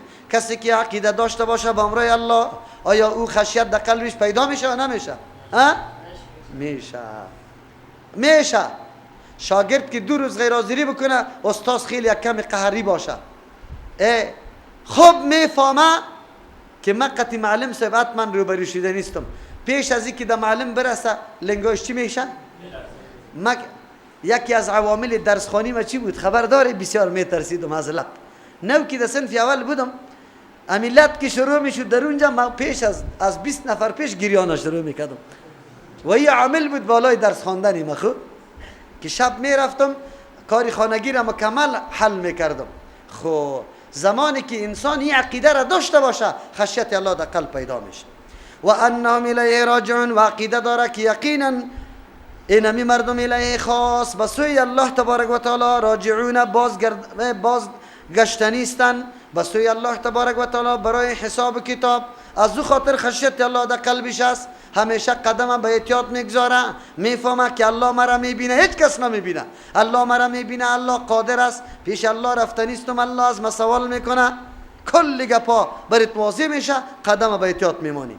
یا بنی اسرائیل اذکروا نعمتی التي، ای اولاد یعقوب علیه السلام یاد کنی نعمتی مرا، التي همون نعمتی که انعمت انعام کردیم علیکم بالای شما، و انی یقینا مع الله میفرماید فضلتکم شما را برتری دادیم، و انی مع الله میفرماید فضلتکم ما شما را برتری دادیم علی العالمین، بالای مخلوقات، بالای کلی مخلوقات خو برتری نداده. قرآن خو میگه خیر امت اخرجت للناس، بزرگترین امت کیست؟ محمد رسول الله. ماستیم ان شاء الله اگر ما پیروی بر حق از پیغمبر کردیم. ماستیم. چطور الله میگه جواب این فضیلت چیست؟ جزئی است.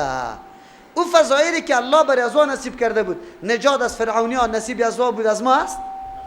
ما هیچ با فرعون روبرو نشیدیم که برای ما چی شود؟ بگه نجات داده شود. برای از بحر چی شده؟ بگه راه شده. برای ما شده. یک فضیلت جزئی است برای از ثابت است. از دو خاطر در فضیلت‌های جزئی گاهی وقت خیلی یک آدمی که در مرتبه پایین است از آدمی که مرتبه بالا داره دونمود فضیلت جزئی از او کده چی می باشه؟ فوق می باشه. اما فضیلت مطلق به طور کامل نیست. یک معنا. دوم معنا، این فضیلت بالا برتری در امو مخلوقات امو زمانه است، در کل زمانه ها نیست. و انی فضلتکم، شما را برتری دادیم علی العالمین، بالای مخلوقات امو زمانه. در امو زمانه که دیگه مخلوق بود، بنی اسرائیل الله برتری داده بود. چی برتری داده بود؟ یکی جای سکونتشان اعلاترین جای بود. شام بسیار سرزمین زیباست، خاک حاصل خیز است، آب و هوای معتدل داره، میوه های گوناگون بود، او مرکز دنیاست. مرکزی کجاست؟ دنیاست. و در غیری از مرکز دنیا همه چیزای قیمتی در اونجا بود. دوم نعمته که الله سرش کرده روان کردن دعوتگرای زیاد بود، انبیاء علیهم السلام زیاد. بنی اسرائیل از هر نگاه، هم از نعمت مادی و هم از نعمت معنوی چی بودن؟ بالکل برخوردار بودن. پس اینمی برخورداری باعث بالا ازی میشه که بسیار شکرگزاری کی باشه؟ الله. بسیار خدمتگزاری دین الله باشه. ما مردم افغانستان هم همینطور بودیم. مملکت افغانستان واقعا براتون بگم بسیار مملکت زیباست، نه گرمی زیاد داره و اگرچه سردی کمی هسته. خب به او پیمانه نیست مستی که در ممالک در جهان دیگر موجود داره، مثل سایبریا و کانادا و ای جاها واره. میوه های گوناگون داشتیم یا نداشتیم؟ بالکل داشتیم. خب نعمت الله را شکرگزاری کردیم؟ نه برادران. شما یک مرتبه در شمالی برید، در هر قریهش چی یک میوه های گوناگونی بود، لیکن مسجد ها بند شده بود دروازش. یک در رمضان ملا گرفته میشد، یک آخوند پیدا میکرد و یک هم در زمستان دیگه آذان شنیده میشد. در یک مسجد گو رفته بود، یک هفته گو در مسجد بود. یکی داخل شده بود، دروازه مسجد از جمله قدیما دروازه قدیمی بود که واز میکردی باز خودش پس چی میشد؟ گو در داخل مسجد پلال خورده بود یک هفته. همینطور زمان پیش از کمونستای نمی حالت بود. یک توی که میشد در دیهات افت شبانه روز سازنده اونجا چی میکرد؟ ساز میکرد، رقص میکرد مردم. خب مدرسه را بچه‌شو میدیدی؟ بگوی مسجد آباد بود، ترجمه قرآن شنیده بودی در کدام جایی؟ درس شنیده بودی؟ خیره جوانا، بچهای جوان و دخترای جوان، شکر الله تبارک و تعالی زیاد بکشه. این نعمتی بزرگ است که الله برای شما نصیب کرده. الله که به بنی اسرائیل میگه که وانی فضلتکم علی العالمین، شما را هم همینطور میگه که عصر شما و زمانه شما همون زمانی است که اگر شما از همین وقتتان چی بهره گیری بکنید، از جوانیتان شما استفاده بکنید، بهترین وقت است. وقت مبارزه و جهاد است. خب وقت مبارزه و جهاد است. گاهی همی دوستا ما را میگه والا قطعی هر کس بچسب آخر آدم مانده میشه. شکری الله را بکش. تو که کدام مقام پیدا کرده، امتیاز به خاطری پیدا کرده که مقابل داری، مخالف داری. کی نباشه چی مقام داری؟ کلگی که جور باشه تو کدام امتیاز داری؟ نداری. امروز ما و شما سخت مقابله، خصوصا مقابله فرهنگی، یهود نصارا و افکار الحادی و بیدینی از هر طرف آمده رویست، خصوصا در شبکه های اینترنت و تلویزیون و بگوی کیبل و موبایل. شماستی که مبارزه میکنی. اینی در میدان بزرگ امتحان الله تبارک و تعالی قرار داریم یا نه؟ خو الله بهترین موقع را برای ما نصیب کرده. چرا؟ موقع ترجمه قرآن برای ما نصیب است یا نه؟ این رمضان مبارک ما در درس قرآن تیر میشه. این مقام منزلت برای کی حاصل است؟ خو ما شکرگزاری از این چیست؟ ما پیشم براتون گفتم چیست شکرگزاری؟ شکرگزاری از این امی دعوت حق در گوش هر فرد مسلمان رسانیدن. با تکبر یا با دلسوزی؟ با دلسوزی، با عاجزی، با تواضع، با بسیار حکمتا راه های مختلف پیدا کو، گپ حق در گوش برادرت برسان، در گوش همسایت برسان. این مسئولیت شماست. در ترجمه قرآن که آمده، این یک فضیلت است، یک امتیاز است که الله براتان نصیب کرده. خب این امتیاز زمان تجدید کده میتونی و از خود کده میتونی که همین حق با گوش دیگران برسانی. مردم دعوت ترغیب بکنی که با قرآن بشینه، یک روز بیاری قطع خود کرایش بده، خوب نوازش بده.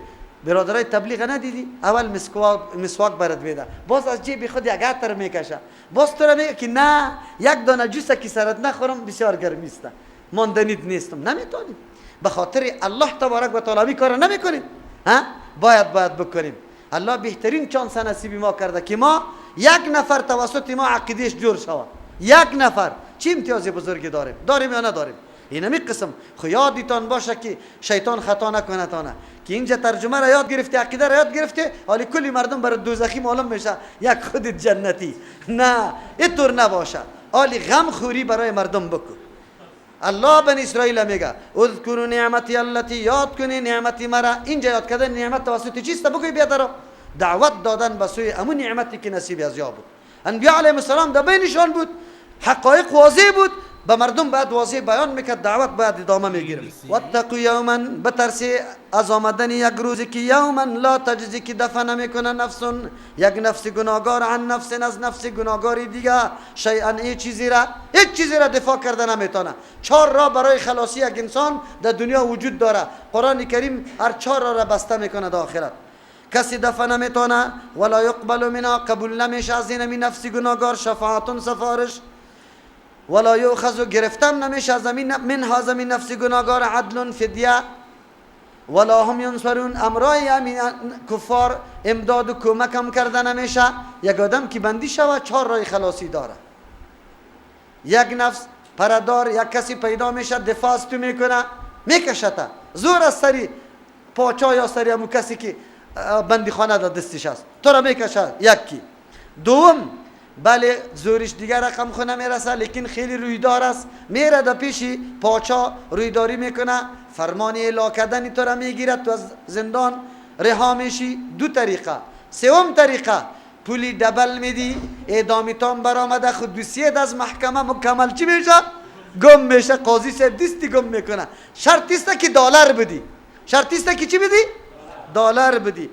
4م، رویدارم نداری، پولم نداری و کسی زوردارم نداری، لیکن اینجا قوم خیلی قوی داری. یک دم قوم آمد پیش چیسته ریاست جمهوری، مرگ به فلان، مرگ به فلان. آلی پاچا زود چی میکنه؟ فرمان میده، هلا من نفری از یار اعلام کنی که آلی تشنج پیدا میشه. برای دفاعتان 4 راه بود، خدا روز قیامتی 4 راه کلش مسدود میشه. الله تبارک و تعالی ما را میگه قبل از اینکه او روز برسه شما باید خود وقایه کنی. وقایه توسط چی میشه؟ که مسئولیتی که داریم ادا کنیم. نعمتی که الله داده برای ما شکرگزاریش بکنیم، به جای درست، به موقع درست، امو رقم که قابل استفاده است، امو رقم ما چی بکنیم؟ استفاده بکنیم. بنی اسرائیل انبیاء علیهم السلام آمده بود، آلی انبیاء علیهم السلام رفته، مسئولیت در دوش کی باقی مانده؟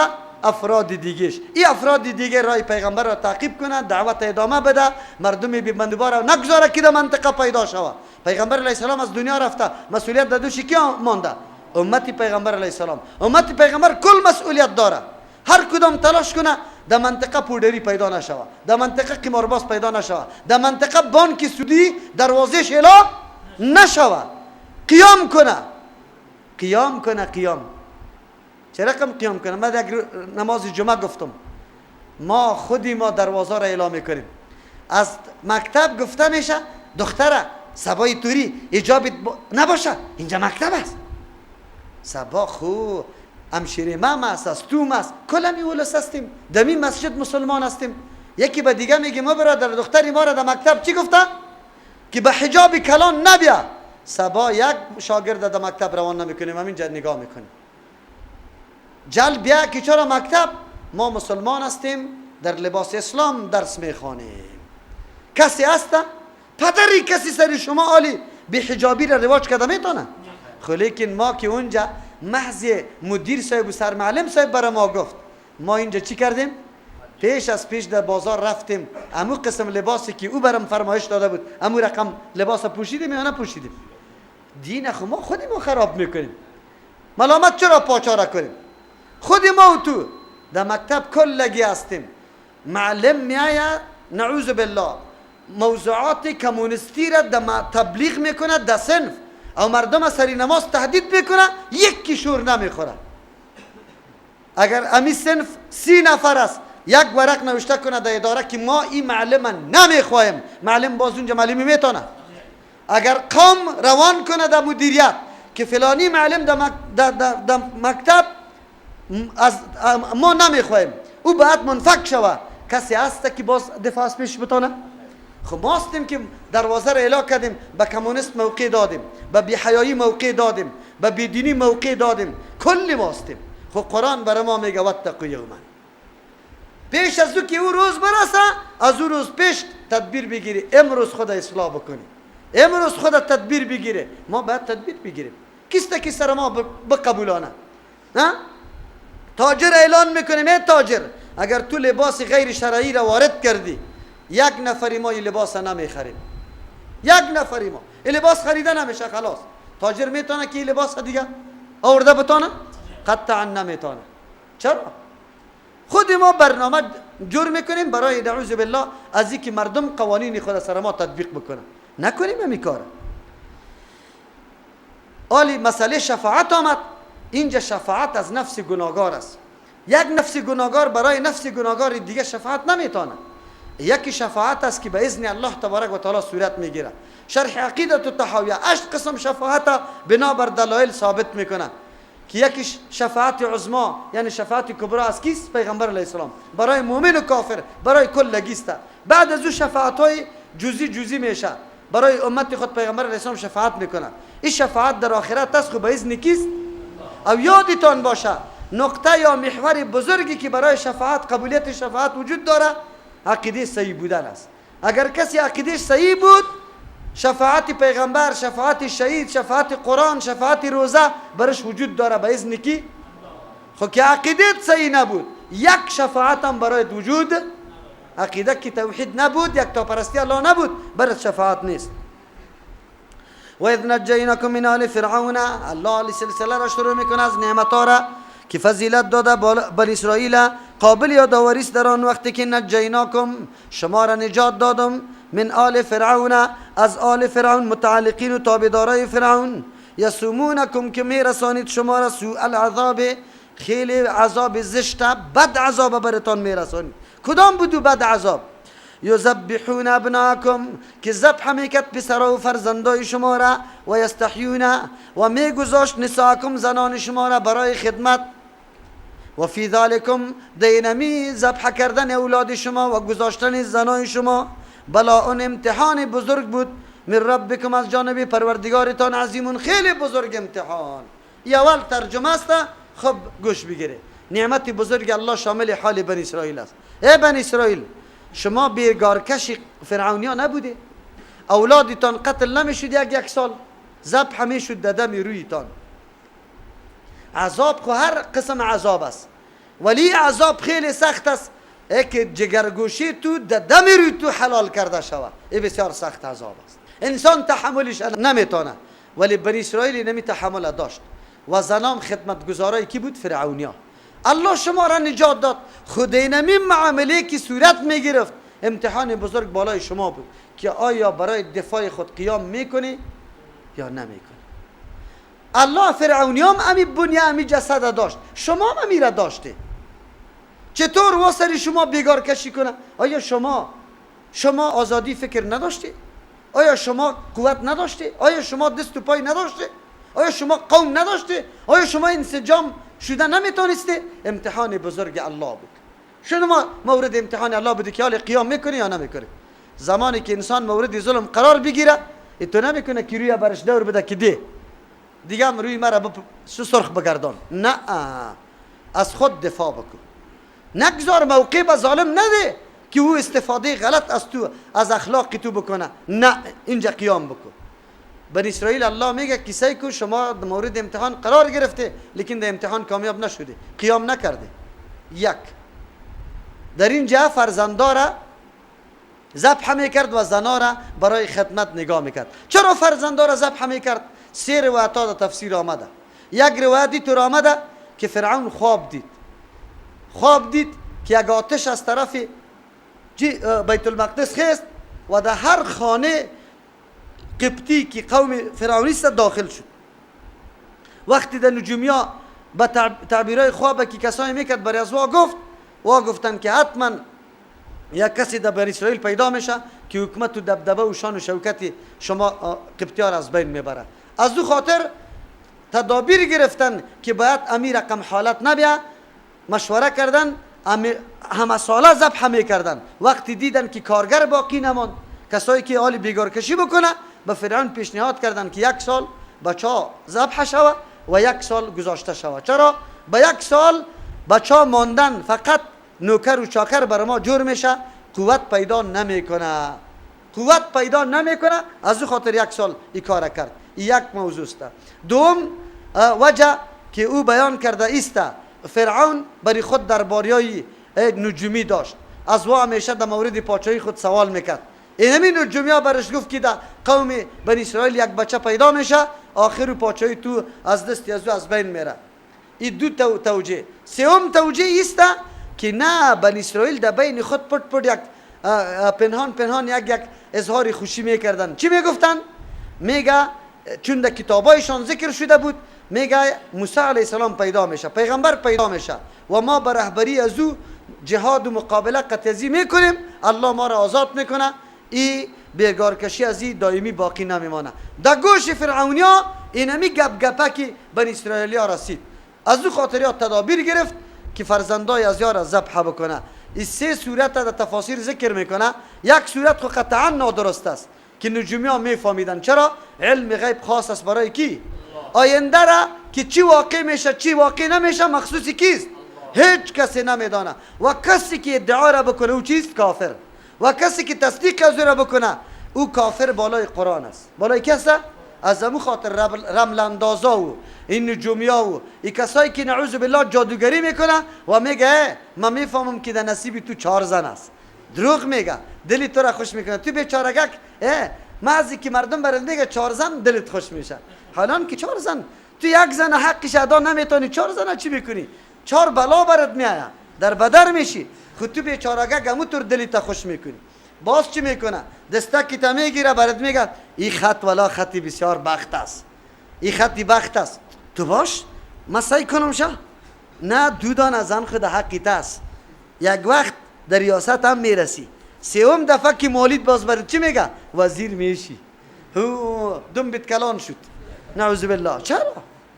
تو مؤمن هستی، قرآن خوانده، قرآن میگه که علم غیب خاصه کیست؟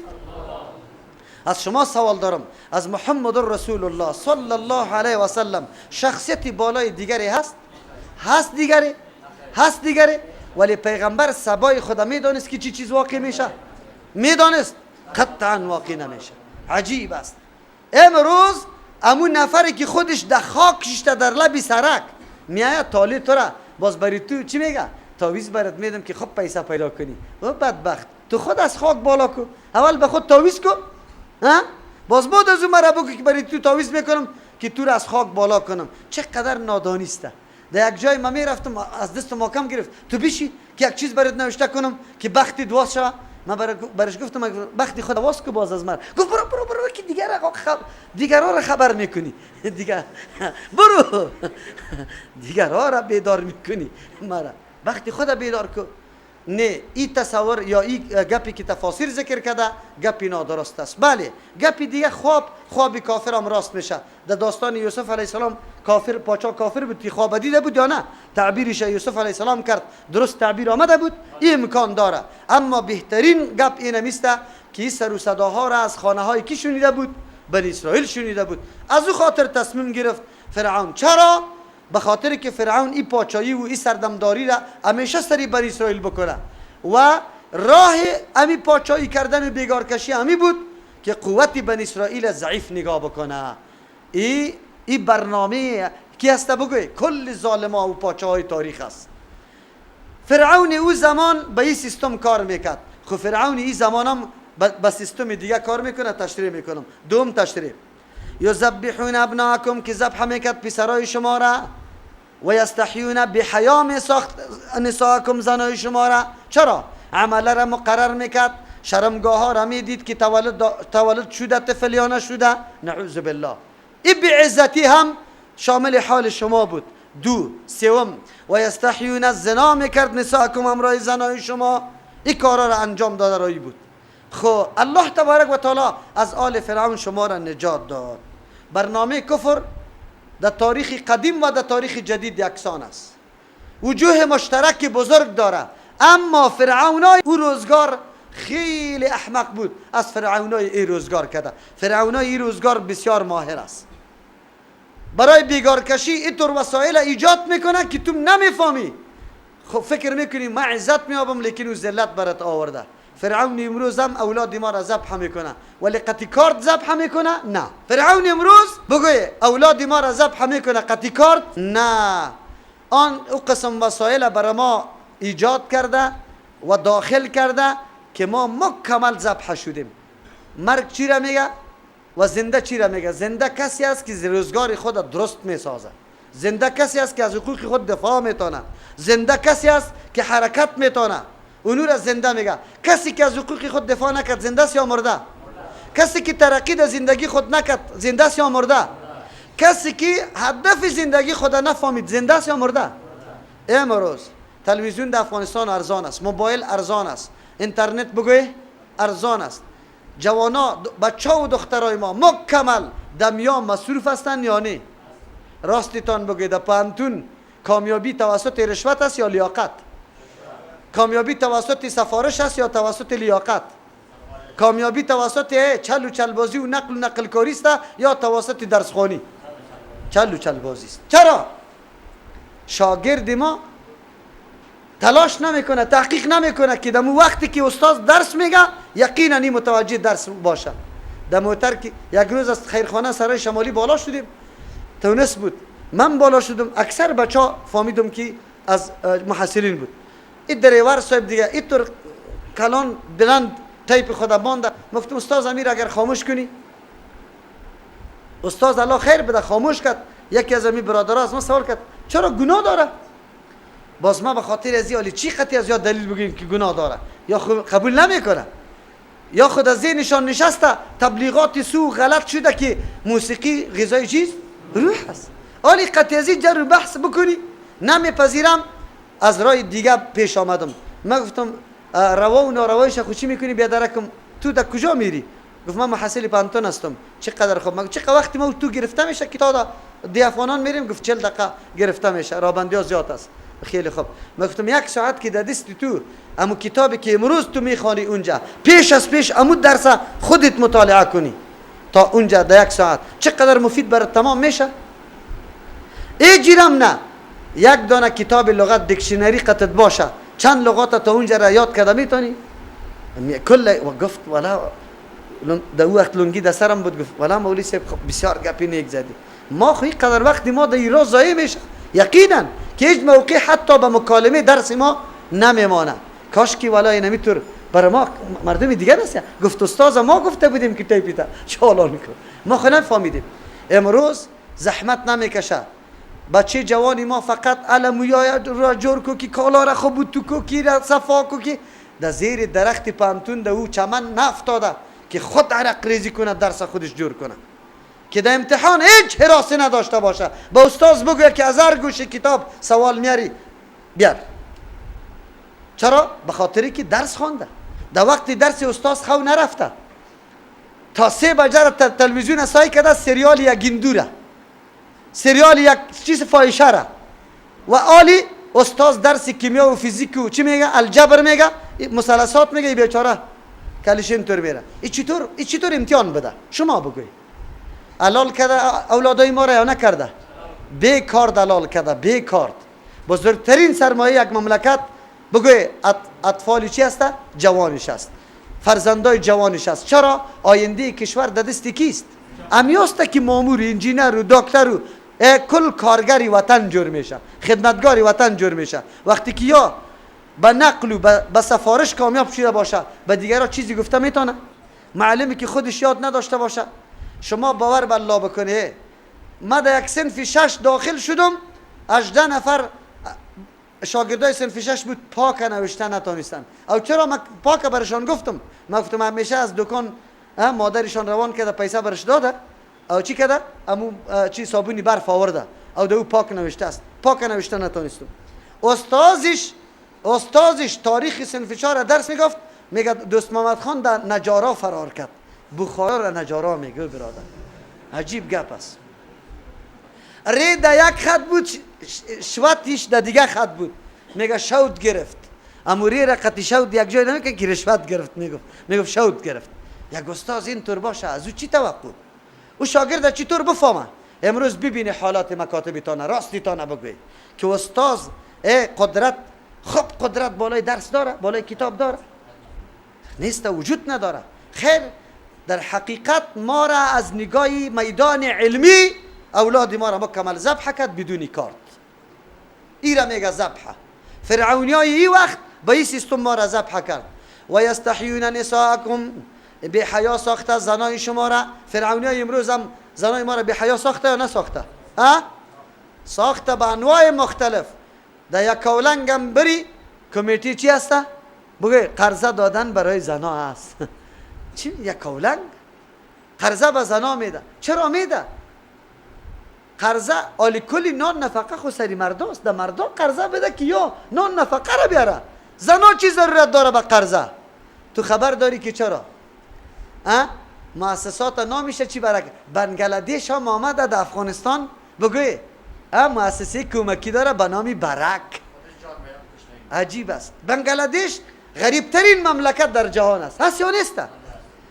در ممالک عربی که بری بغیر از بنگلادشی دیگه کسا نه، خدمه کل اونموسته از دستی که چیزی نداره. خود افغانستان وام چی داره؟ دفتر. خود بنگلادشی نیست، جناب امریکاست. خود نامیشه بنگلادش مانده. تو مسلمان فریب داده رویست. قرضه بزانا الا قرضه بزانا.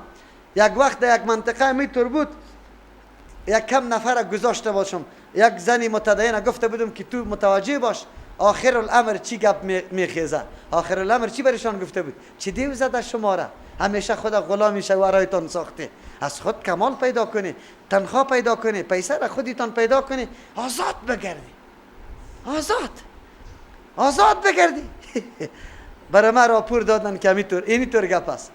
بازو را چی کردیم؟ فرار دادیم از اون منطقه. ما گفتم اینجا جای نیسته. عجیب گپ نیسته؟ بی حیا ساختن چی را میگه؟ امروز دختری کابل شما باور بالله بکنه در فرانسه هم به می سیستم دختر دیده که در فرانسه بگرده؟ لیکن در کابل میگرده. کیسته؟ بگه خواهری ما، دختری عمه ما، دختری خاله ما، دختری کاکای ما حتما یک پیوند قطش داریم یا نداریم؟ هیچ نوع غیرت در پیش ما نمیاد. قطی خارجی دست به دست میگرده، خنده و مذاق میکنه.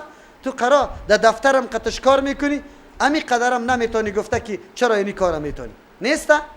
یکی از دوستای برای ما قسم خورد که مولوی صاحب برای ما غریب آدم هستم، تاکسی رانی میکرد. گفتی تاکسی از مردم است اجاره گرفتم. گفت مولوی صاحب به خاطر چی برآمدم از دفتر؟ به الله قسم دیدم که خارجی در پیش روی ما قدر دختر افغانی دست اندازی میکرد. ما گفتم که دیگه چیز نمیتونم. یک لط او دختر دادم و بعد از او خودم از او دفتر دیگه خارج شدم. آلیه نسایی که دمی گرمی و مسواری پیدا میشه نمیشه. خو لیکن الله رحم بکنه. گفت الله رحم بکنه که چی حالت است. چرا امروز کدام حالت است که همی کفار سر ما نآورده؟ و یستحیون نساءکم، تلاش دارن که زنای با عفت و پاک دامنی ما را، با حجاب و با عزت ما را بگوی نعوذ بالله در بازار بکشانه، در سانه ها بکشانه. الا ستاره افغان است، الا که آوازخوانی رای داده بره، مسیج روان کرده بره. اینقدر نادان ما را گیر کرده. رای میدیم به یک دختری فاحشه که او ستاره افغان شوه. ستاره چی؟ ستاره افغان شد یعنی که کمچنی افغان میشه، این رسوایی افغان میشه. شما بگوی ستاره چی را میگه؟ ستاره کسی در یک مملکت مبتکری تو یک فابریکه باشه، یک کار باشه که مردم راحت شده باشه. دکتر قدیر بعد ستاره پاکستان شوه که بم اتم جور کرده، افتخار سرش بکنه. تو افغانی چی کردی؟ تو برای من بگو. ما ستاره در ساز و سرود پیدا کنیم، در رقص پیدا کنیم. شرم و خجالت برای ما نیست؟ باز تو مسیج هم روان میکنی، مسیجت پول میخوره یا نه؟ در شبکه یهود روان کرده برو. اینجا مادرت خالت بیواست در بیگو چیز نداره، در و پر سرش برش نمیدی، لیکن اونجا به شبکه های کفری روان کرده برو. تو مسلمان هستی؟ یقینا بگو. تو رای میدی به این خاطر که آواز فلانی خوب است؟ چرا این گپ باشه؟ پاکستان از ما کده وقت هم برق داشت، هم آرامی بود، هم هر چیز بود. کدام شبکه هایی که در افغانستان است در پاکستان وجود داره؟ ها؟ تلویزیون ها. کدام پروگرام هایی که تلویزیون افغانی پیش میکنه راستی تا نبگه در پاکستان وجود داره؟ ایران خود به خود مستقل است. یک شبکش یک برنامه را خلاف بکنه، یک برنامه را خلاف، یک فیلم دیگه مملکت همونجا بندازه که انداخته میتونه یا نمیتونه. تو افغانستان چی شده؟ مزخرفترین فیلم در جهان نیست، در تلویزیونی تو نمایان میشه، دیده میشه. چرا؟ دولت باز میگه دولت جمهوری اسلامی افغانستان. عجیب اسلام. بانک سودی را تو اجازه بده سود روان باشه، این جمهوری اسلامی است. فحاشی را تو اجازه بده، این مملکت اسلامی است. قمار آزاد باشه، شرابخوری آزاد باشه، احکام اسلامی نافذ نشود. کدام جمهوری اسلامی؟ جمهوری اسلامی کی را میگه؟ کدام جمهوری اسلامی؟ نه ملت ما پابند این احکام الله هستیم، نه دولت ما. فقط به نام در سنبول نوشته است. بیرق ما چقدر لا اله الا الله محمد. نظام الله در اونجا لا اله نیست، معبودی بر حق غیر از الله. نظام غیر از الله است، دیگه کس نیست. امروز نظام کیست؟ راست تو نبگه. نظام الله است. چه رقم نظام اینجا جاری است؟ نظام الله خود چی را تقاضا میکنه؟ کدام چیز تقاضا میکنه؟ چرا درس کیمیا و فیزیک در تلویزیون نشر نمیشه؟ یک استاد ورزیده را دعوت بده، استاد تفسیر دعوت بده، استاد کیمیا را دعوت بده، هندسه و مثلثات دعوت بده که به کل ولایت کل شاگردا در یک ساعت امو درس مکمل ببینه. اگر تو واقعا خدمتگاری وطن هستی، تلویزیون جور کرده ای، هر صاحب شبکه تلویزیونی داد میزنه که ما خدمت به کی میکنیم؟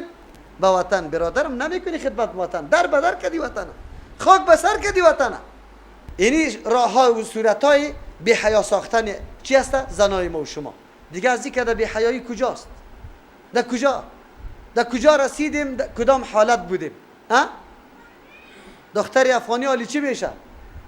اخبار میشنوی یا نمیشنوی؟ مسابقه قطعی خارجی ها میکنه، حالی چی را مدال میگیره، خاک در سری و مدال.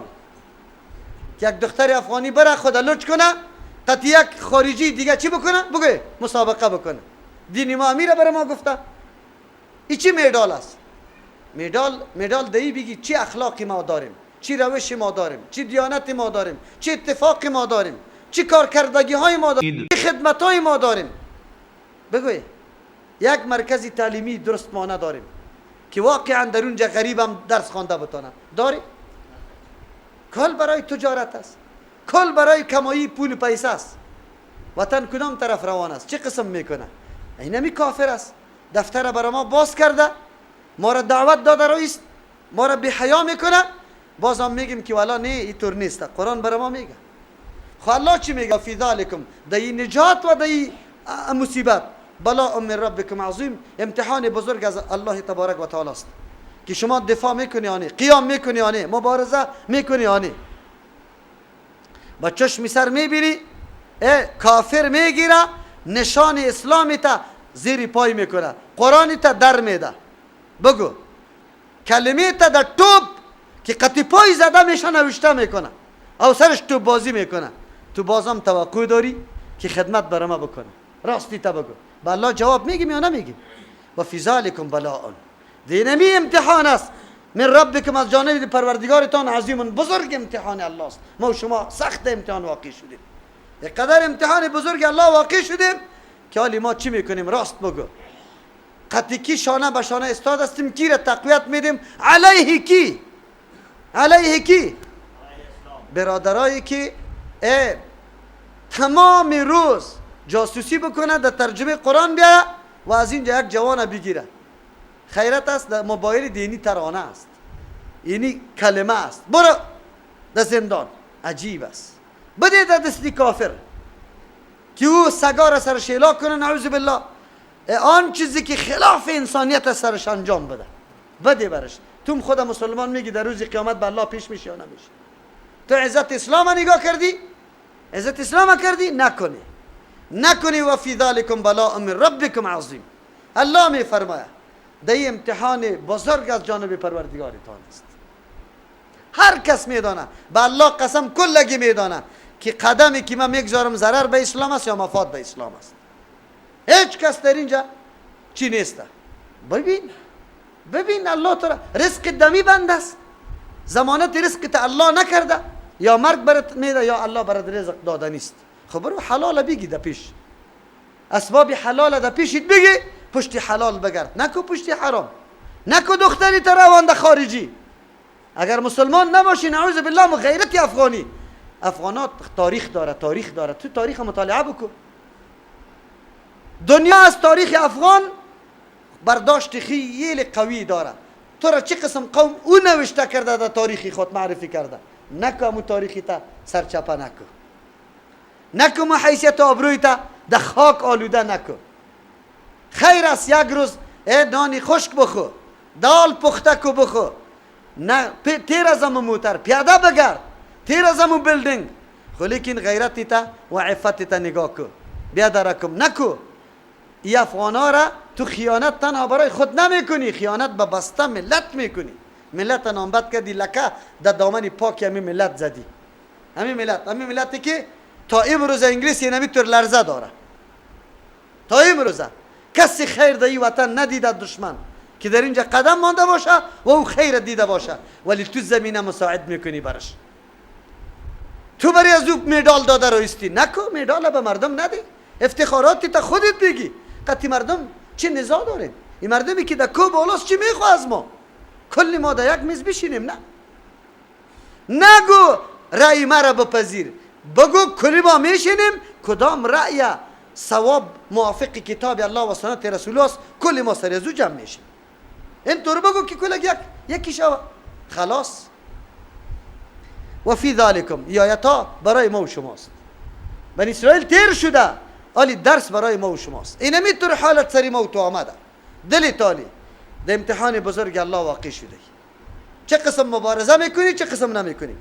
و اذ فرقنا بكم البحر، قابل یادآوری است در آن وقتی که ما پاره ساختیم بالای شما البحر بحر، فانجیناکم، نجات دادیم ما شما را از گرفتاری فرعون، و اغرقنا، ما غرق ساختیم آل فرعون، تابعدارای فرعون، لشکر فرعون، بامرای فرعون. و انتم تنظرون، شما با چشم سر می دیدی که فرعونی ها هلاک میشه. موسی علیه السلام یک شخص است، پیدا شد، قوم تحریک داد. مردم چی دیم زده شما؟ حالی یا خوی قدر زیاد مردم نیست، نفوس شما از یا کده کم نیست، اگرچه یک سال فرزندای از یاره ختم کرده. مثل که آلی هم دسیسه های دیگر در وطن ما آورده، اولاد دو که اولاد کمتر زندگی بهتر. دروغ میگه. ما اینطور کسایی را دیدم که 20 اولاد داره زندگی بهتر داره، کلی اولادایش دکتر و انجینر است. اینطور کسی را دادم که یک بچه داره، یک بچه خود نازول است، خودش خود بتنگ است، همسایه‌ام بتنگ است از پیشش، الف و بیرم یاد نداره. تو معلوم نکردی؟ در پیش روی خود نداری؟ خوی خبیثا آمده برای ما این شعار آورده، به این خاطر که نفوسی تو اضافه نشه، به این خاطر که تو قدرت و قوت پیدا نکنی، به این خاطر برات میگه رزق کی میده؟ الله. تربیه، اگر کسی صلاحیت تربیه یک اولاد داره از درم داره، معلمی که یک شاگرد درس میگه 100 شاگردم درس گفته میتونه. اگر یک کی نمیتونه درم نمیتونه. چرا؟ این معامله را به ما آورده. خود قرآن برای ما میگه که یعنی حالت ها است. موسی علیه السلام تحریک کرد قوم خدا، گفت ما اینجا نمیتونیم، بیا یک حکومت مرکزی بیرون جور بکنیم، اینجا زندگی نمیکنیم دیگه، از این بیگار کشی بس است. غیرت در جوش آمده، ما دیگه با پیش روی ما زنای ما معاینه شود که اولاد آورده یا نه آورده، ما دیگه توان زندگی را در اینجا نداریم. از همون خاطر انسان که در کدام جای زندگی ذلت میکنه، فرض است که هجرت بکنه، در اون منطقه باید نمانه. قطعا موسی علیه السلام قومی خود گرفت، حرکت کرد، روان است. قومی که سارا بیگار فرعون کشید، از ظلمی فرعون خوب مشاهده کرده. صبح میخیزن که بنی اسرائیلیا یکیش وجود نداره. اعلان شد که اهل بنی اسرائیل گریخته. فرعون به درباریایش گفت که از ما خلاص شده میتونه. کدام طرف میگریزه؟ پیش روی بحر اهل لشکر آماده شوی، اسبای تیز رو، لشکری خیلی قوی آماده شد از پشت سر. قوم موسی علیه السلام خاکبات اسبا را دیدن، هی لنگا لرزه شد، قلبا تپیدن گرفت. به موسی علیه السلام گفت که ما خو سابق هم همینطور بیگار کشی و حالت بد دیده بودیم، حالی اینه تباه شدیم، تو ما را آوردی، اینه ما را گیر میکنه پیش روی بحر، حالی ما چی میکنیم؟ این بدبختا موسی علیه السلام نمیشناختن که موسی علیه السلام کدام شخصیت است، ما را به سوی کدام قوت و قدرت دعوت میده، این را نشناخته بودن. زمانی که خواب لشکر قریب نزدیک است، موسی علیه السلام الله فرمان داد، وحی برش آمد که بزن بحر قطع عصا.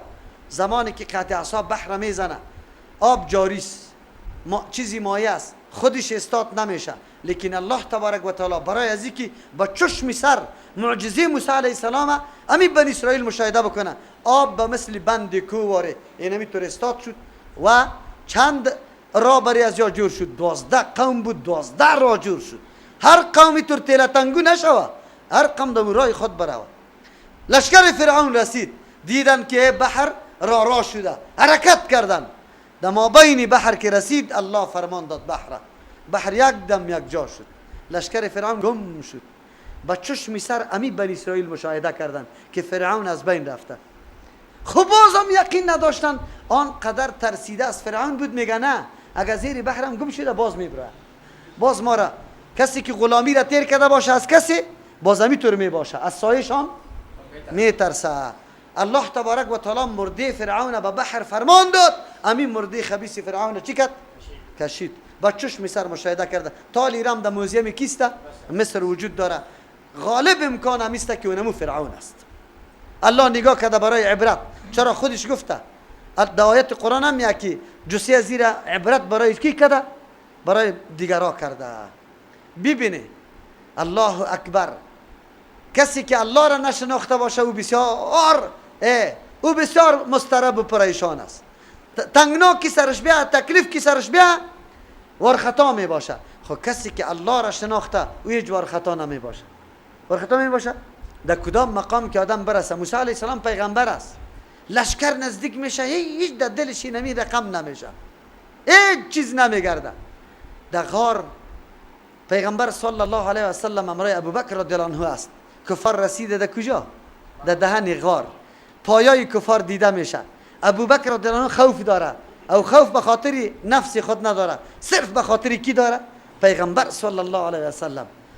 خو لیکن پیغمبر به ابوبکر چی میگه؟ بگه لا تحزن ان الله معنا. الله اکبر. معرفت پیغمبر با الله زیاد بود به نسبت معرفت کی؟ ابوبکر رضی الله عنه. از او خاطر پیغمبر هیچ حراسی نداره. هر قدر که معرفت انسان به الله قوی میشه، امو قدر استقامت برات حاصل میشه. تو باز دیگه باور از دست نمیدی. موسی علیه السلام میدانست شیروار دل داشت، هیچ حراسی نداشت. پیغمبر حراسی نداشت. چرا؟ به خاطر که الله را شناخته بود. الله شناسی گپ عادی نیست که الله چرا؟ الله کدام ذات است؟ الله ذاتی است که دم موقع با تو کمک میکنه که همه راهها سری تو مکمل چی شده باشه؟ بسته شده باشه. سر ابراهیم خلیل الله کلی راهها بسته بود یا نه؟ در بین آتش افتاده بود یا نه؟ لیکن الله نجات داد یا نداد؟ یوسف علیه السلام زلیخا دروازه را مکمل زنجیر بسته کرده، قلفا انداخته، ولی از قوت الله آگاهی داشت. زمانی که یوسف علیه السلام معاذ الله میگه پناه به کی میبره؟ الله نجات میده یا نمیده؟ نجات میده. چرا پیغمبر نجات نمیده؟ کسی که آشنایی با قوت و قدرت و صفت الله داشته باشه.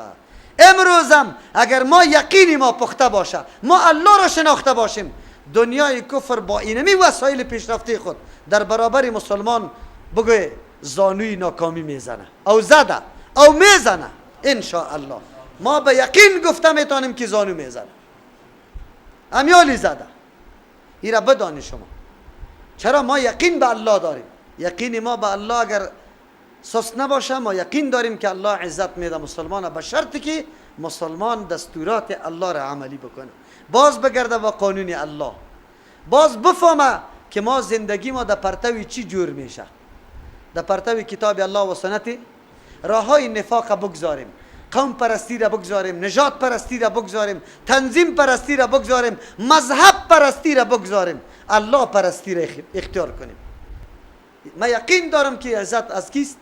از مسلمان است. خب با تأسف دنیا توانست در ظاهر نفاقای را در بین ما بندازه که ما امروز باز منسجم شده، برادر سری برادر اعتماد نداره، در خانه خود گپی بگوه سوچه و واضح گفته میتونه.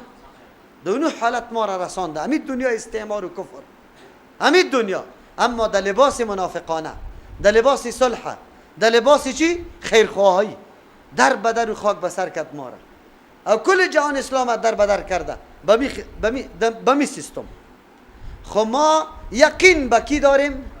روز فرا میرسه مثل که روس او ابر قدرت جهانی که خود معرفی میکرد دیواری آمده بود و هیچ نمیگفت که افغانستان نسوارم باشه، فکر میکرد ما در آب گرم در میدان چی؟ در بحر کراچی دیگه کشتی های جنگی ما سیر و سفر میکنه. اما الله تبارک و تعالی بگه افغانستان گورستان برش جور کرد نکرد.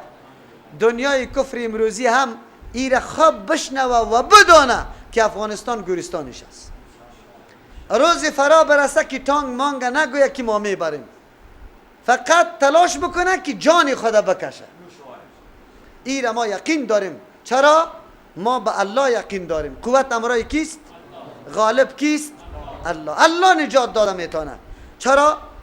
بنی اسرائیل نجات داده اونمو در موقع که بسیار خطرناک موقع بود. و انتم تنظرون، آدم که دشمن خود به چشم سر ببینه این دیگه نعمت است. هلاکت دشمن یک نعمت، خود که به چشم سر میبینی این دیگه نعمت است. با بنی اسرائیل همین رقم نعمت حاصل شده بود. خود شکر نعمت کشیده یا نه؟ حالی معلوم میشه که کشیده یا نه. ما و شما مثل بنی اسرائیل بود. بنی اسرائیل خود در بحر نجات پیدا کرد. ما از بلای سیاه روسا نجات پیدا کردیم یا نه؟ کردیم یا نکردیم؟ با چشم سر دیدیم یا ندیدیم؟ خود نعمت الله است. و هم نعمت بودیم. نعمت شکرگزاری نعمت الله را کشیدیم یا راستی تا نبگه؟ رهبری ما مجاهد ما که آمد وزیر شد، سکرتری خود دختره گرفت. 2 روز بعد باز چی کرد؟ ریشی خود کورپا کرد. 3 روز بعد باز تراشید. همینطور کرد یا نه؟ روزی 4م خبر شدیم که زنی دیگه گرفته. روزی 5م گرفتیم که فابریکه را در دبی باز کرده، شرکت طیاره را در فلان مملکت جور کرده. این خونی مجاهدین، این مردمای یتیم که در اینجا بی سرنوشت، نه خانه داره نه کاشانه، این چی کنه؟ این کدام طرف شوه؟ جناب قبندان صاحب ما یک بغل و منطقه کابل مکمل فروختن شروع کرد، خلاف قانون شاروالی و ایگپا. این یتیم کجا شد؟ به یتیم کدام خانه دادی؟ راستی تا بگوی. نه، به یتیم مملکت های عربی جور کرد خانه را. خو یتیم ده 6 تا یا کسی دیگه. ببینه ما شکرگزاری نعمت الله را کشیدیم؟ نکشیدیم. بلای سیاه شکست کرده بود. افغانا بودیم، مسلمانا بودیم، در کتاب الله و حدیث پیغمبر جمع می شدیم، باز دیگه شکرگزاری الله را خیلی زیاد میکردیم. اگر سابق نمیفهمیدیم در دیار هجرت بسیار آشنایی زیاد پیدا کردیم با دین الله. پیدا کردیم یا نکردیم؟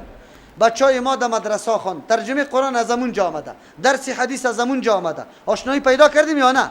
پس که آمدیم اولین چیزی که جور میکردیم مسجد و مدرسه می بود، دارالایتام می بود. باید می بود یا نمی بود؟ خب لیکن ما چی را جور کردیم؟ اول سالون عروسی را جور کردن، اول سینما را جور کردن.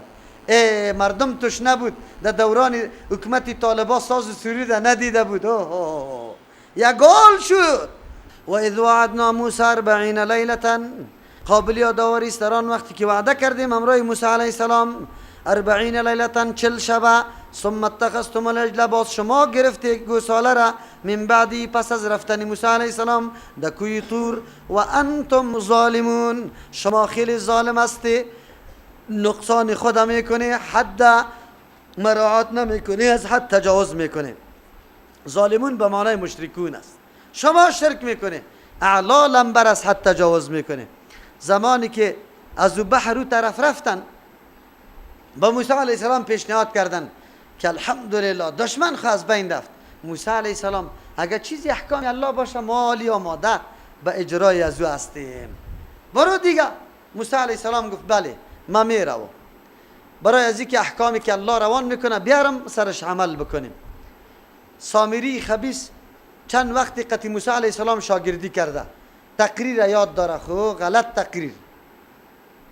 این مردم وقتی که یا خو به نام حیله ازی برآمده بود که ما روزی مذهبی خود جشن میگیریم در فلان دشت میبرایم، از او خاطر قبطیا برشان متوجه نبود و حتی از قبطیا چیزی زیورات تو گانه را گیروام کرده بودن که ما در میله مذهبی خود اونجا جشن میگیریم. موسی علیه السلام رفت که طرف کوتور، سامری خیز تقریر خیلی جاذب کرد و گفت که او مردم براتان حرام است که مالی مردم آورده، بندازی مالی مردم. مردم یک دم طلا و نقره که آورده بود در دشت انداخت، در چقوری انداخت. سامری گرفت امیر ذوب کرد، شکل گوساله را جور کرد. چرا حالی شکل گوساله را جور میکنه؟ زمانی که از اینمی بحر تیر شدن یک قوم دیدن اونجا که پرستش میکردن بوتا را، از امو خاطر گفتن به موسی علیه السلام اجعل لنا بگه الها کما لهم آلهه، برای ما معبود جور بکن مثل که برای از یا معبود هسته. نعوذ بالله. موسی علیه السلام برش میگه که شما بازم نعوذ بالله همون طرف فکرتان رفته. قبطیا را دیده بودن که وا گوساله را پرستش میکردن. گوساله قبطیا به نام حاثور یاد میشد و وقتی که عبادت از او را میکردن در گرد گوساله رقص و ساز شروع میشد. مردم اینمی طور گرد آتن میلی واره میزدن، اونو را به نام عبادت یاد میکردن. اینمی عبادت هایی که فعلا به نام ذکرای غلط که مشهور شده، شما خود بعضی کلیپ ها دیده یا ندیده یا کلش از او زمان بوده؟ بنی اسرائیل هم امور دیده بود او سامری هم میفهمید از نبض و از مضمونی که بنی اسرائیل که یا کدام مردم است و با چی میل داره. امی دیستی شکل گوساله را، امی چیزی ذوب شده را جور کرد، ما بینش خالی گذاشت. شمال که میشد دنبشام خالی بود، دهنشام شمال که داخل میشد او میکرد. یک دفعه مردم گفت که موسی علیه السلام خطا کرده، الله خیینه، نعوذ بالله. مردم شروع شد چک چک شروع شد. دم بیله و در چک چک کلگی خوش می باشه نمی باشه. اینطور کسا در باغ علی مردان کابلی تان اونجا در چی در شور بازار اونجا در شوای جمعه چی می باشه؟ مچم که هست رهبری عاشقان است. رهبری کی است؟ رهبری عاشقان است. سرمونه وجود داره، طبله وجود داره، رقص وجود داره. شو تا صبح چی میکنن؟ به نام ذکر، به نام ذکر اونجا رقص میکنه.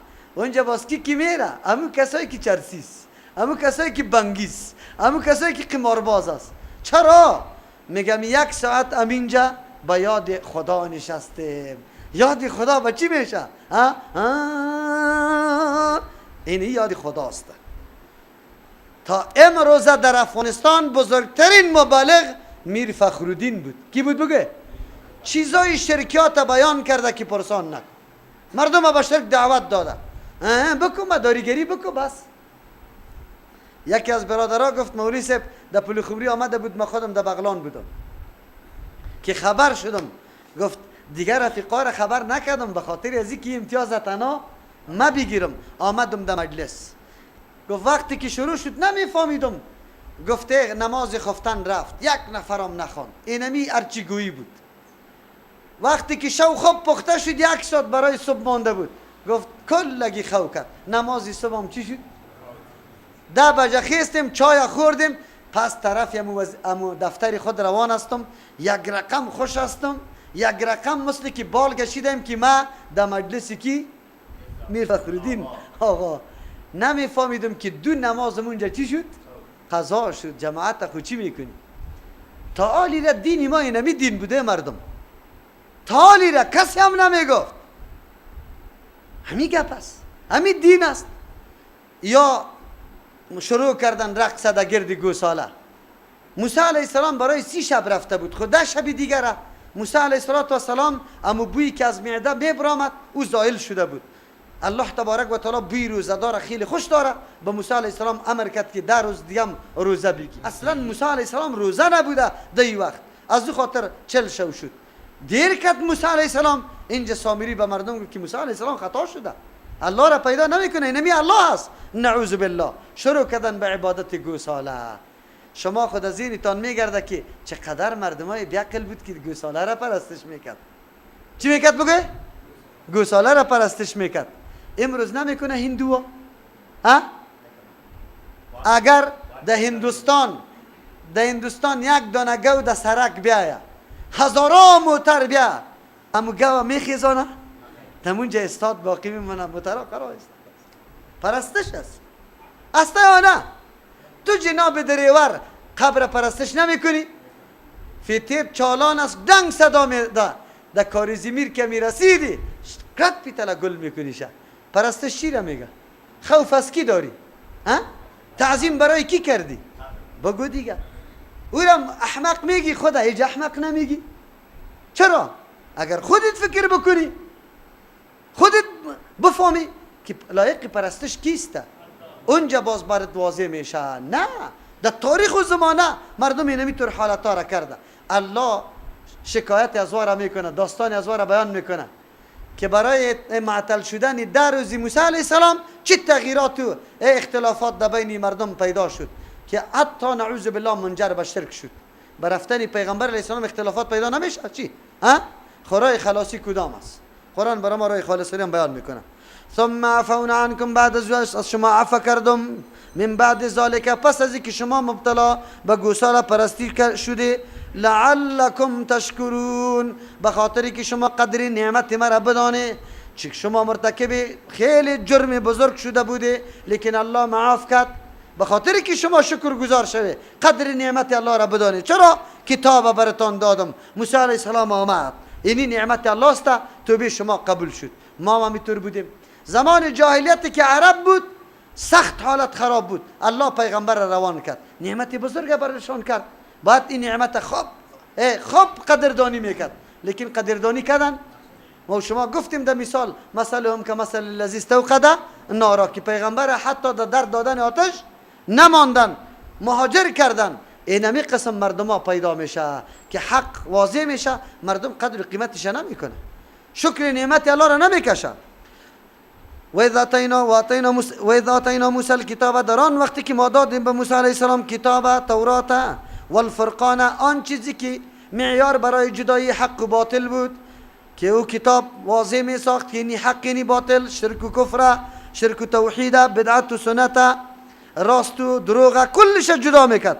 لعلکم تهتدون، به خاطری که شما راهیاب شوی. درس میده برای ما.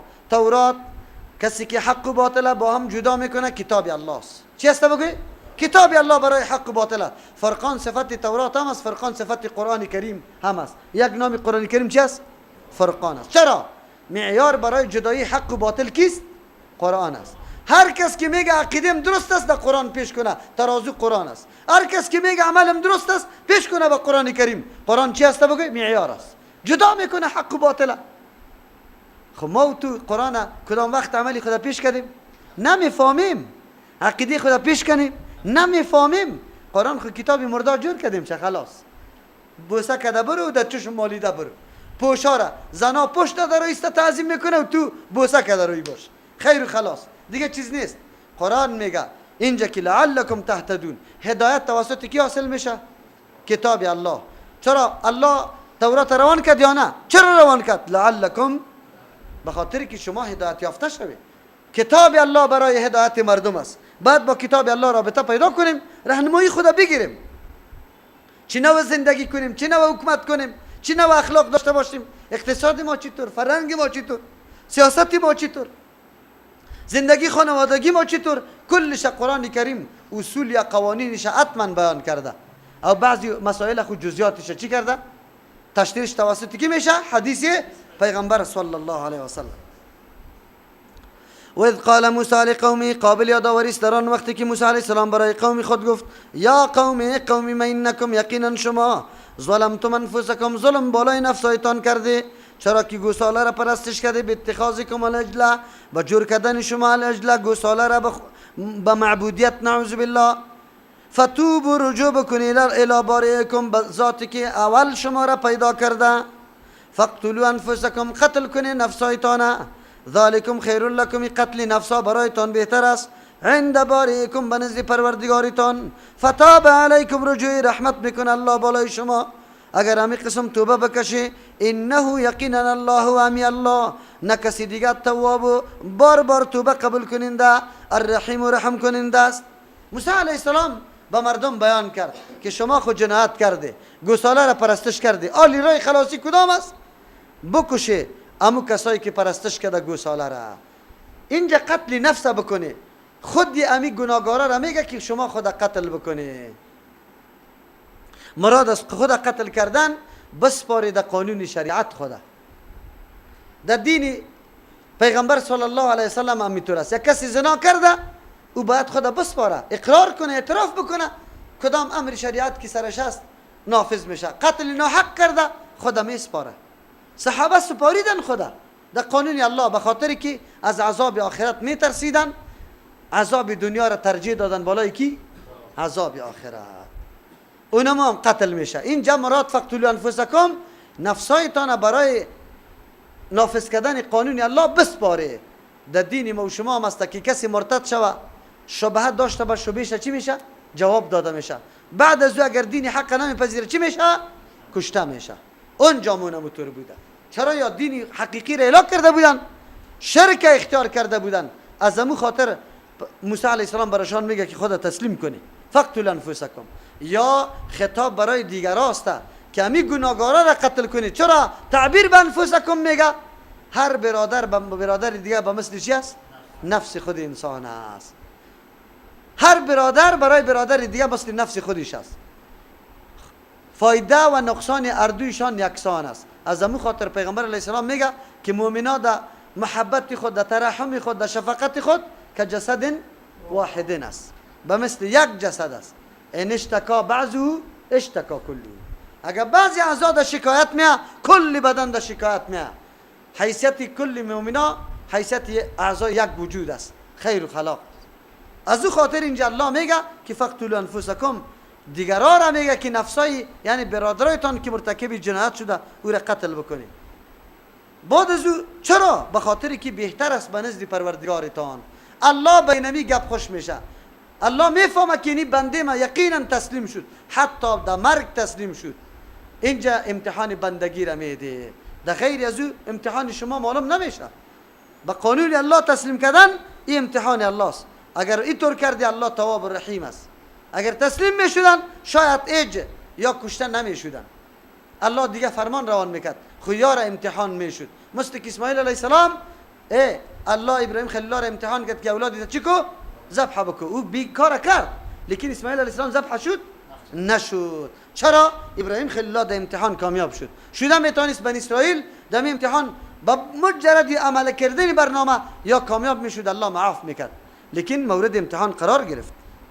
و اذ قلتم یا موسی، قابل یادآوری است در آن وقتی که شما گفتی موسی علیه السلام لن نؤمن لك، هرگز باور نمیکنیم به گپای تو. یک معنا لن نؤمن، ما عقیده نداریم، لک به دعوت تو، حتی نر الله، تا که ببینیم الله را جهرتا آشکارا. فاخذتکم الصاعقه، گرفت شما را الصاعقه آواز هیبتناک یا آتش، و انتم تنظرون، شما با چشم سر میدیده که چه حالتی سر شما آمد و شما مبتلا به مرگ شده، خودتان دیده. یا گستاخی کردن. زمانی که موسی علیه السلام کدام احکام برش گفت، این مردم گفت نه این احکام بر ما روان نکرده، تا وقتی ما تایید نمیکنیم که خود ما بشنویم که الله بگویه روان کردیم. موسی علیه السلام گرفت یک تعداد نفره رفتم اونجا که الله کلام کرد خطی موسی علیه السلام. باز یا گفتن ما چی خبر کی الله شیطان باشه، الله را بر ما نشان بده. نعوذ بالله. این همی بود که یا نعوذ بالله پای خود فراتر از گیلم ماندن یا نه؟ تو انسان عاجز که تمام چیزای محیط است، موقت است. آیا الله تبارک و تعالی را که علم چی را داره؟ لا یتناهی داره، امکان داره. یک علم الله را تو در احاطه خود آوردن نمیتونی، ذات الله را در احاطه آوردن میتونی؟ لا تدرکه الابصار و هو یدرک الابصار. نظرا الله را درک کرده نمیتونه. البته این در دنیاست. در آخرت بزرگترین نعمت دیداری کیست؟ در احادیث صحیح ثابت شده که پیغمبر علیه السلام میگه شما الله را میبینی به مثل چی؟ شبی 14 واره. چرا صحابه سوال کردن که وقتی این قدر نفوس باشه چطور الله را آدم دیده بتانه؟ پیغمبر علیه السلام میگه آیا شما در دیدن ماه 14 کدام مزاحمت حس میکنی؟ هر کس که در هر جا است ماه چی را میبینه؟ الله تبارک و تعالی در روز قیامت دیداری الله را همین قسم نشان میده. از او خاطر در اینجا گفتن که ما الله تا که الله را نبینیم من نه ایمان بری تو باور دارم نه امو تو باور دارم. موسی علیه السلام میگه ما تا که الله را آشکارا نبینیم ما ایمان نمیاریم. این میجه بود که الله آواز هیبتناک پیدا کرد، صاعقه آواز هیبتناک هم میگه و آتش هم میگه در این مردم چسبید و انتم تنظرون، شما خود میدیدی که چه حالت بود. ثم بعثناکم من بعد موتکم، باز شما را زنده کردیم پس از مرگ شما، لعلکم تشکرون، به خاطر که شما شکرگزار جور شوی، شکر نعمت الله را بکنید. امین نفرا را که موسی علیه السلام قی خود برده بود کلانا بود، اونجا وقتی که یا کلشان توسط آواز هیبتناک از بین رفت، موسی علیه السلام عذر و تضرع شروع کرد که یا الله اگر ما آلی مردم میگم که توسط صاعقه از بین رفته، این مردم چی نمیکنه؟ باور نمیکنه، بلکه مرا قاتل میشماره و این مانع دعوتم میشه. الله اگر یای را پس زنده بکنی، الله تبارک و تعالی چی کرد؟ این میاره کلش پس زنده کرد. الله میفرماید چقدر نعمت عظیم برای شما شده، به خاطر که شما را از مرگ پس چی کردم؟ زنده کردم. و بعد از او هر کاری که شما میکنی نقصان خودتان است. ثم بعثناکم، بعد از او بلند کردیم از قبرهای یا زنده کردیم، اینجا معنای زنده کردن نداره. من بعد موتکم، پس از مرگ شما، لعلکم تشکرون، به خاطر که شما شکرگزار شوی، قدر نعمت الله تبارک و تعالی را ببینی و بفهمی که یقینا الله قطتان چقدر احسان کرده. و ظللنا علیکم الغمام، سایبان جور کردیم بالای شما، الغمام ابره، و انزلنا علیکم المن، روان کردیم بالای شما المن. مراد از من یک نوع موادی بود که سفید در برگاه گیاها و درختها میچسبید، در جای روغن هم کار میداد، امو قسمم قطعی آب یک جا میشد خورده میشد. او مراد از سلوا پرنده که گوشت خیلی لذیذ داره، اکثر ایره بودنه را میگه، لیکن او یک نوع پرنده بود که الله در اونجا پیدا کرده بود، او را الله برشان یادآور میشه. و انزلنا علیکم المن، روان کردیم بالای شما المن، امو طعامی که میچسبه سری درختها، و سلوا برای شما من و سلوا را دادم در دشت و بیابان. الله تبارک و تعالی قدم به قدم معجزه موسی علیه السلام به بنی اسرائیل ظاهر میکنه. از بحر رفتن، بعد از او کلام الله را شنیدن، بعد در دشت و بیابان زندگی میکنه. الله سرشان از گرمی ابر سایبان جور کرد که تنها در سری از یا موجود باشه. از سنگ برشان آب که پشت سر می کشید، کالایشان دمو جان خود هیچ نوع چرک و خزنده نمیکرد، امو رقم کلان میشد. همچنان طعامشان الله تبارک و تعالی به محنت روان کرد که هم موادی که در سر گیاها میچسبه و هم چیست پرنده خوردنی که گوشتش خیلی لذیذ است. الله تبارک و تعالی اینی قسم نعمت سر از یا کرده، یعنی الله تبارک و تعالی ابر صایبان جور کرده، انتظام خوراک و این گپا را برشان کرده در یک دشت و بیابان خالی و خشک که هیچ چیزی در اونجا متصور نیست. وقتی موسی علیه السلام این مردم مشاهده میکنه، اما بازم رای چی را؟ گستاخی و بیادبی را در پیش میگیره. اینجا فرمان الله را و تعلیمات موسی علیه السلام در نظر نمیگیره. از او خاطر الله علی میگه کلوا من طیبات ما رزقناکم، ما گفتیم برای شما که بخوری آن چیزی که پاکیزه است، ما رزقناکم از رزق شما، هر چیزی که پاکیزه از رزق شماست او را بخوری، یعنی چیزای پاکیزه که در اونجا حلال است، هیچ نوع نقصان نداره و قابلیت غذایت داره، سر شما پابندی نیست. و ما ظلمونا، کم نکردن یا ولکن کان انفسهم، لیکن بودن بالای نفسای خود یظلمون، یا ظلم کردن، اینا یا ذخیرت اندوزی را شروع کردن، به خاطر از اینکه اطمینانشان از الله کم شد، یقینشان کم شد، از طعام خود گرفتن در سبا باقی گذاشتن، فکر کردن که سبا شاید امی طعام بر ما نبیه، از همون خاطر طعام گندم شد و نعوذ بالله او حالت هم از بین رفت که برای از بی محنت و بی زحمت این طعام می آمد. از او خاطر الله تبارک و تعالی سر از بسیار احسان کرده، خو یا نقصان خود کرده، ولکن کان انفسهم، لیکن بودن یا به نفسای خود یظلمون، از ظلم میکردن، باید که عقل خود در کار نمینداختن. و ما ظلمون، نقصان نکردن از ما چیزی را، یعنی اگر یا ذخیره کردن طعاما را برای صبح خود، ولکن کانوا انفسهم، لیکن بودن بالای نفسای خود، یظلمون، ظلم کردن. چرا؟ هر گناهگار ظالم است، هر گناهگار سری نفس خود ظلم کرده. چرا؟ نفس خود نعوذ بالله پیش کرده برای عذاب الله تبارک و تعالی. او این مردم هم همینطور بود. چرا؟ به خاطر که در نظام الله هیچ کمی و کاستی نمیاد، لیکن یا چیست نفسای خود ظلم کردن، به خاطری که خب موقع برشان میسر شد، الله تبارک و تعالی خب نعمتها برشان داد، یا اعتماد خود از الله کم کردن، ذخیره اندوزی را شروع کردن. و اذ قلنا ادخلوا هذه القريه، قابل یادآوری است در آن وقتی که ما گفتیم داخل شوید این قریه، فکلوا بخوری منها، از این قریه حیث شئتم، از هر جایی که شما میخواهید، رغدن به خوشگواری و فراخی.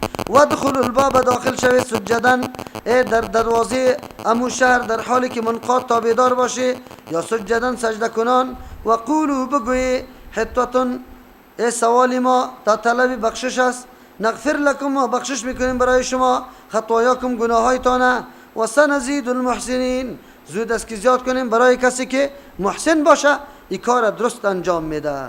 در اینجا الله تبارک و تعالی این حالتشان دیاد میکنه که ما برش فرمان دادیم که بری داخل شوید این قریه. قریه را مشخص نکرده، کسی اریحا میگه، کسی بیت المقدس میگه، کسی اردن میگه، کسی فلسطین میگه، کسی رمله نامش میگیره. اصل در اینجا مراد از امو قریه که این مردم الله امر کرده بود که جهاد بکنه در زیر سرپرستی موسی علیه السلام، امو قریه است و برشان گفته بود که الله شما را پیروز میکنه، لیکن شما وقتی که پیروز میشه به تکبر داخل نشوی، بلکه به عاجزی و این موقع را به کسی نده. از او خاطر در اینجا میگه و اذ قلنا ادخلوا، در آن قابل یادآوری است در آن وقتی که گفتیم داخل شوی هذه القریه، در این قریه، فکلوا بخوری منها، از این قریه، یعنی جهاد بکنه، جبابره و کلانا را از این قریه بکشه، به همراهی موسی علیه السلام جهاد بکنه.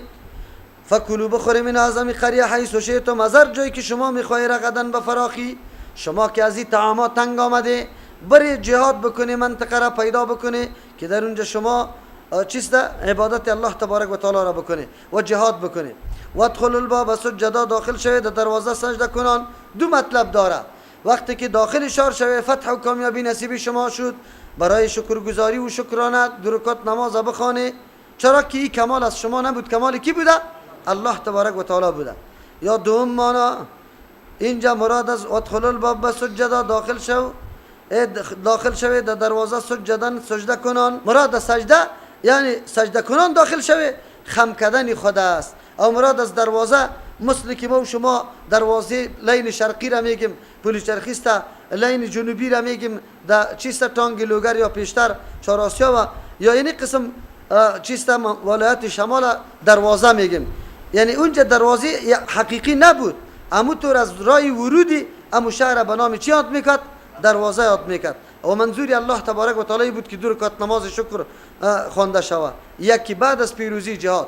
یا مراد از سجدایی است که الله خو بعد از جهاد پیروزی را نصیب شما میکنه، لیکن انکسار و عاجزی را در پیش بگیره، تکبر نکنه که سینه را بزنه که من اینطور بودم، من اینطور بودم، مثل که آلی قماندانا سینه را میزنه که ما اینطور کردیم، ما اینطور کردیم. نه، جهاد برای الله تبارک و تعالی کردی، برای مردم باید احسان نکنی و تکبر نکنی. و قولوا حطة، شما بگویی که سوالی ما، طلبی ما، حطة طلبی بخشش است، نغفر لكم، مغفرت میکنیم لکم برای شما، خطایاکم، گناههای شما را. یعنی الله تبارک و تعالی فرمان داده بود نه تنها که برای شما عزت مادی دنیا حاصل میشه، بلکه مفاد دنیوی که عبارت از محو شدن گناه است، او هم برای شما حاصل میشه. پس این دستورات الله بود برای بنی اسرائیل که آماده جهاد شوند، داخل شوند در چی قریه، در دشتا دیگه زندگی را تیر نکنه. پشت سر میایه که اونجا زندگی را باز تیر نکرد، بلکه وقتی که رفتن امو دستورات الله را در نظر نگرفتن که الله برشان فرمان داده بود که دوجه شما بگوی که سوال ما طلب بخشش از الله است، بلکه یا حبتون فی شعیرته نگفتن که پشت سر میایه. و سنزید المحسنین، زود است که ما زیاد میسازیم برای کسانی که محسن است. محسن کسی را میگه که عقیده توحید الله را داشته باشه و هر عملش موافقی روشی که پیغمبر صلی الله علیه و سلم شوه، او محسن است. یعنی مجردی که شما در شهر داخل میشه، الله تبارک و تعالی بنا به برکت جهاد برای شما گناهایتان مغفرت میکنه. لیکن شما که در سرحد میرسی که در درجه احسان میرسی، باز دیگه چیسته الله تبارک و تعالی دیگه نعمت خود ارزانی برای شما میکنه. سبحان ربک رب العزت عما یصفون و سلام علی المرسلین والحمد لله رب العالمین. اللهم ربنا آتنا فی الدنیا حسنه وفي الآخرة حسنة وقنا عذاب النار وصلى الله تعالى على خير خلقه محمد و آله و صحبه اجمعین برحمتك. برای دریافت سلسله درس‌های تفسیر قرآن کریم توسط استاد ابو عبیدالله متوکل رحمه الله با شبکه یوتیوبی مولانا متوکل رحمه الله وارد شوید.